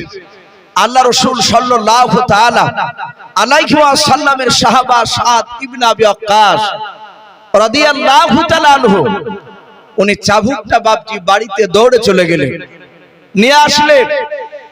হাজার হাজার সাহাবা সকলেই চোখ দুটো এভাবে বন্ধ করে আছেন, আহারে আমার নবীকে মারবে, আমরা তাকিয়ে এগুলো সহ্য করতে পারবো না, কিন্তু উপায় নাই, যেহেতু নবী বলেছেন তার প্রতিশোধ বদলা তাকে নিতে দাও। হয় মাফ করবে, না হলে প্রতিশোধ নেবে। সে তো মাফ করেনি, ওকে আসতে দাও। আমার বিশ্ব নবী রহমতের নবী সামনের দিকে দাঁড়িয়ে, সাদ ইবনে আবি ওয়াক্কাস, এ দেখেন মাসাদুল ভাই এই প্যান্ডেল বানা প্রায় জায়গাতে এলাকায় দেখতে পাওয়া যায়, উনারই শেড বেশি চলে, আর শেডগুলো আলহামদুলিল্লাহ ভালোই চালায়। এই মাসাদুল ভাইয়ের মা চলে গিয়েছে, তার মার নামে 500 টাকা দিয়েছে। আয় আল্লাহ তুমি মাসাদুল ভাইয়ের 500 টাকা দানকে কবুল করে নিয়ে তার জনম দুঃখিনী মার কবরে আযাবকে maaf করে দাও, বলুন আল্লাহুম্মা আমিন। আল্লাহ তুমি তার মার শরীরে জান্নাতে পোশাক করে দাও, বলুন আল্লাহুম্মা আমিন। তার হায়াতে বরকত দি, বলুন আল্লাহুম্মা আমিন। বেনামিতে 150 টাকা দান করেছেন, আল্লাহ তুমি তার দানকে কবুল করে নাও, তার হায়াতে বরকত দাও এবং তার আত্মীয় স্বজনের কবর আযাবকে maaf করে দাও, বলুন আল্লাহুম্মা আমিন। আমি বলছিলাম আল্লাহ রাসূল সাল্লাল্লাহু তাআলা আলাইহি ওয়াসাল্লাম তিনি দাঁড়িয়ে সারওয়াজ, এদেন ছোট্ট একটা ছেলে 100 টাকা দিয়ে গেছেন, আল্লাহ তার 100 টাকা দানকে আল্লাহ কবুল করুন। আল্লাহ তুমি তার ইমাম হযরত ওমর ফারুক রাদিয়াল্লাহু তাআলা আনহুর মতো বানিয়ে দাও, বলুন আল্লাহুম্মা। এই প্যান্ডেল বেলা আকবর আনসারী এক মাসাদুল প্যান্ডেল বেলা ইয়তো দিয়েছে 500। আকবর আনসারী ওরও মনে হয় এখানে বাপজি আছে, উনিও বলছেন আমি 2000 টাকার দাতা, বলুন মারহাবা। আল্লাহ আকবর আনসারী সাহেবের 2000 টাকার দান আল্লাহ কবুল করুন, তারও আত্মীয় স্বজন কবর আযাবকে মাফ করুন, বলুন আল্লাহুম্মা আমিন। ভাই আমি বলছিলাম আল্লাহ রাসূল সাল্লাল্লাহু তাআলা আলাইহি ওয়াসাল্লামের সাহাবা হযরত সাদ ইবনে আবি ওয়াক্কাস চাবুক নিয়ে রাসূলুল্লাহর 10 হাত পেছনে দাঁড়িয়ে বলে, নবী আমি চলে এসেছি, আমি রেডি, আপনি রেডি হয়ে যান। আমার বিশ্ব নবীজি দাঁড়িয়ে গেলেন। নবী বলেন, সাদ ইবনে আবি ওয়াক্কাস নাও তুমি, এবার তুমি আমাকে মেরে তুমি প্রতিশোধ নিয়ে নাও। হাজার হাজার সাহাবায়ে কেরাম সবাই মিলে বাপজি কান্না করেছে, আর এভাবে চোখ দুটো বন্ধ করে আছে, তাকে বাপজি সহ্য করতে পারবেন না। নবী বলেন, সাহাবা আর দেরি করো না, তুমি মেরে বদলা নিয়ে নাও। সাদ ইবনে আবি ওয়াক্কাস চাবুকখানা হাতে করে নিয়ে বাপজি অনেক পায়তারা শুরু করে দিলাও। ডাক দিয়ে বলে, নবীকে আমার ভালো মনে পড়ে যায়, যেই দিন আপনি উটের উপর বসে আপনি উটের পায়ে মারতে গিয়েছিলেন, আমার পিঠে লেগে গিয়েছিল চাবুকখানাও। উটের পায়ে না লেগে ও নবীজি সেই দিনকে আমার শরীরে পাঞ্জাবি ছিল না, আমার ডান দিকের কাঁধটা একটু ফাঁকা ছিল। নবী গো আপনাকে আজ ডান দিকের কাঁধটা একটু পাঞ্জাবিটা একটু নামান, না আপনাকে আমি মারবো না। আল্লাহর নবীর সাহাবা আবু বকর সিদ্দিক রাদিয়াল্লাহু তাআলা আনহু তিনি কাঁদেন আর বলেন, ভাই নবীকে মারা তো অন্যায় শুনে না, তার উপরে আবার নবীদের কাঁধ থেকে জামাটা একটু সরাতে বলছে, বলে ভাই তোমার সঙ্গে কথা হয় না, আল্লাহ রাসূলের সাথে আমার কথা আছে, তুমি এইখানে তুমি কথা বলতে আসবা না। আবু বকর দয়া করে তুমি চুপচাপ দাঁড়িয়ে যাও। আবু বকর বাপজার কিছু বললেন না। নবী বলেন, সাহাবারা আমি বলেছি তোমরা আর কথা বলবা না। সাহাবারা আর কেউ কথা বলে নাই। আল্লাহর নবী বলেন, ওরে সাদ ইবনে আবি ওয়াক্কাস জামাটা একটু টানা লাগবে বলে, হাও। সাদ ইবনে আবি ওয়াক্কাস তিনি দাঁড়িয়ে দাঁড়িয়ে দেখছেন আল্লাহর নবী আমার সামনের দিকে মুখ করে, রে বাবা সামনের দিক কার বাপ এইভাবে বাপজা আপনার ডান দিকের কারিবানটাও আমরা জামার কলার বলি অনেকে, ওই কলারটা বাপজি এইভাবে যাতে একটু টেনে দিলেন। সাদ ইবনে আবি ওয়াক্কাস লক্ষ্য করে দেখলেন বাবা যখন বাপজি টেনে জামাটা একটু সরালেন আর দেখলেন নবীজির ডান দিকের কাঁধে একটা গোস্তের বাপজি টুকরা ছিল, হাড়ের টিপির সমান বাপজি আপনার মোটা কবিতর ডিমের সমান বাপজি একটু উঁচু গোস্তের টুকরা ছিল। ওটাকে আল্লাহর নবী বলেছেন ওটা আমার মাহারে নবাত, বলুন সুবহানাল্লাহ। আল্লাহর নবীজির সাহাবা বললেন, নবী গো আর জামাটা টানা লাগবে না, যাহাতে বাপজি মাহারে নবাত একটু আলাদা হয়ে গিয়েছে, দেখতে পাওয়া গিয়েছে। সাদ ইবনে আবি ওয়াক্কাস নবীর কাছে যাওয়ার পর নবীজিকে বাপজি না মেরে মাথার উপর দিয়ে চাবুকখানা ফেলে দিয়ে, রে বাবা আল্লাহর নবীজির মাহারে নবাতে চুমা দিয়ে দিলেন, বলুন সুবহানাল্লাহ। সাদ ইবনে আবি ওয়াক্কাস চুমা দিয়ে চাবুকখানা ফেলে দিয়ে বাপজি নবীর পা দোখানা ধরে বাপজি কেঁদে কেঁদে বলেন, ও আল্লাহর নবীজি চরম বেয়াদবি করে ফেলেছে, নবী গো ও নবী আপনাকে কি আমি মারতে পারি নবী? ও আল্লাহর নবী যে আপনি দয়া করে আপনি আমাকে ক্ষমা করে দেন। সব সাহাবারা অবাক। নবী বলেন, এই সাদ ইবনে আবি ওয়াক্কাস তাহলে তুমি মারবো বললে কেন? বলে, হুজুর আপনি দুনিয়ার বুকে 10 জন ব্যক্তির জান্নাতের খুশখবরি শুনিয়েছেন, বলেছেন আবু বকর উনি জান্নাতি, ওমর জান্নাতি, হাসান হুসাইন রাদিয়াল্লাহু তাআলা আনহুম আজমাইন এরা জান্নাতি। এভাবে নারী পুরুষ আপনি 10 জনকে খুশখবরি শুনিয়েছেন। এই 10 জনের সিরিয়ালে সাদ ইবনে আবি ওয়াক্কাসের নামটা নেই। ওগো নবী আপনি মেরেছিলেন, আমি এটা খুশি হয়েছিলাম, কিন্তু নবী আজকে আমি আপনার কাছে একটু অভিনয় করেছি। আমি আপনার ওই মাহারে নবুয়তের ব্যাপারে আপনার মুখ থেকে শুনেছিলাম, আপনি বলেছেন আদম নবীকে দেয় নাই, মুসা নবীকে দেয় নাই, ঈসা নবীকে দেয় নাই, ইদ্রিস নবীকে দেয় নাই, জারদিস নবীকে দেয় নাই, হুদ নবী আলাইহিস সালাম এইভাবে এক এক করে হে রাসূল আপনি বাদ দিয়ে কোন নবী রাসূলকে এই মাহারে নবুয়তটা দেয় নাই, শুধু আপনাকে দিয়েছে। নবী নিশ্চয় এটা অত্যন্ত দামি। আমি সেই দিন থেকে আমি কৌশল অবলম্বন করছিলাম কবে সুযোগ পাবো আপনার ওই মাহারে নবুয়তটা একটু চুমা দেওয়া। নবী আমার এটা আশা সুমা দিলে মনে হয় আমাকে জাহান্নামের আগুন আর স্পর্শ করবে না। নবী আপনি আমার জন্য একটু দোয়া করুন যেন জাহান্নামের আগুন আমাকে যেন স্পর্শ না করে। কারণ নবী আপনার মুখে শুনেছি জাহান্নামের আগুন এত ভয়ঙ্কর, আল্লাহ যদি জাহান্নামে দেয় সে জাহান্নামের আগুন আমি সহ্য করতে পারবো না। বাপজি সে রাসূল সাল্লাল্লাহু তাআলা বেনামিতে একজন 500 টাকা দিয়েছেন, আল্লাহ তার দানকে কবুল করুন, বলুন আল্লাহুম্মা আমিন। ভাই আমার বলার তো সেই যে সারা পৃথিবীর শ্রেষ্ঠ নবী তিনিও সাহাবার কাছে মাপ চেয়েছেন। তাহলে আমরা অনেক সময় মানুষকে চলতে হাঁটতে গিয়ে বসতে গিয়ে কথা বলতে গিয়ে অনেক সময় মানুষকে আঘাত দিয়ে থাকি, আমরা ক্ষমা চাইবো ভাই বলুন ইনশাআল্লাহ। আমরা লজ্জা করব না, আমরা মানুষকে আঘাত দিলে আমরা তার কাছে ক্ষমা চাইবো। এই রাসূলের কথার দিকে লক্ষ্য করে আল্লাহ রাব্বুল আলামিন আমাদের সকলকে কোরআন এবং সুন্নাত অনুযায়ী আমল করার তৌফিক দান করুন, বলুন আল্লাহুম্মা আমিন। ভাই আমার পরের বক্তা আজকে যিনি জালসার প্রধান বক্তা ভাইজান উনি চলে এসেছে, আর ওনাকে বসে রেখেও বাপজি কথা বলা এটা ঠিক নয়, এটা বেয়াদবি হবে। তো যাই হোক আমি আর আপনাদের কাছে বাপ্পা শেখ আর ওমর শেখ, বাপ্পা শেখ ওর মা 200 টাকা দিয়েছে আর শাশুড়ি মশাই 500 টাকা দিয়েছে। আল্লাহ তার শাশুড়ি মশাই এবং তার মা দানগুলো আল্লাহ রাব্বুল আলামিন কবুল করে নেন, তাদের উদ্দেশ্যটা আল্লাহ পূরণ করুন, আল্লাহুম্মা আমিন। রাজেশ 500 টাকা, আল্লাহ তার দানকে কবুল করুন। বেলামিতে 300 টাকা, আল্লাহ তার দানকে কবুল করুন। আর একজন মহিলা 50 টাকা দিয়েছে, দোয়া চেয়েছেন ছেলে মেয়ের জন্য, আল্লাহ রাব্বুল আলামিন তার ছেলে মেয়েকে দিনদার মুত্তাকিন পরহেজগার আল্লাহ বানিয়ে দেন, বলুন আল্লাহুম্মা আমিন। ভাই আমার পরে বক্তা চলে এসেছেন, ভাই ওনার হাতও শেষের বেলা দিবেন ইনশাআল্লাহ।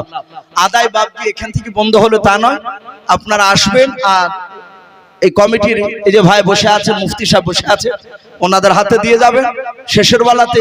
আমার আজকে জালসাদিন প্রধান বক্তা ভাই উনি হয়তো আপনাদের সামনে বাবজি শেষের বেলা দোয়া করে দিবে। ভাই বেশ কিছু কথা আলোচনা করেছি, বলার মতো ভাষার মধ্যে যদি ভুল হয়ে যায় সকলে ছোট ভাই কিংবা ছোট ছেলে সব ক্ষমা করবে, এই বলে আমার বক্তব্য শেষ করলাম। ওয়া আখিরি দাওয়ানা আনিল হামদুলিল্লাহি রাব্বিল আলামিন। আসসালামু আলাইকুম ওয়া রাহমাতুল্লাহি ওয়া বারাকাতুহু। আলহামদুলিল্লাহ ভাই ইউসুফ সাহেব যে কথাগুলো রাখলেন, আমরা যারা এখানে উপস্থিত হয়ে কর্ণপাত করলাম, আল্লাহ পাক আপনার আমার সকলকে আমল করার তৌফিক দান করুন, বলুন আল্লাহুম্মা আমিন।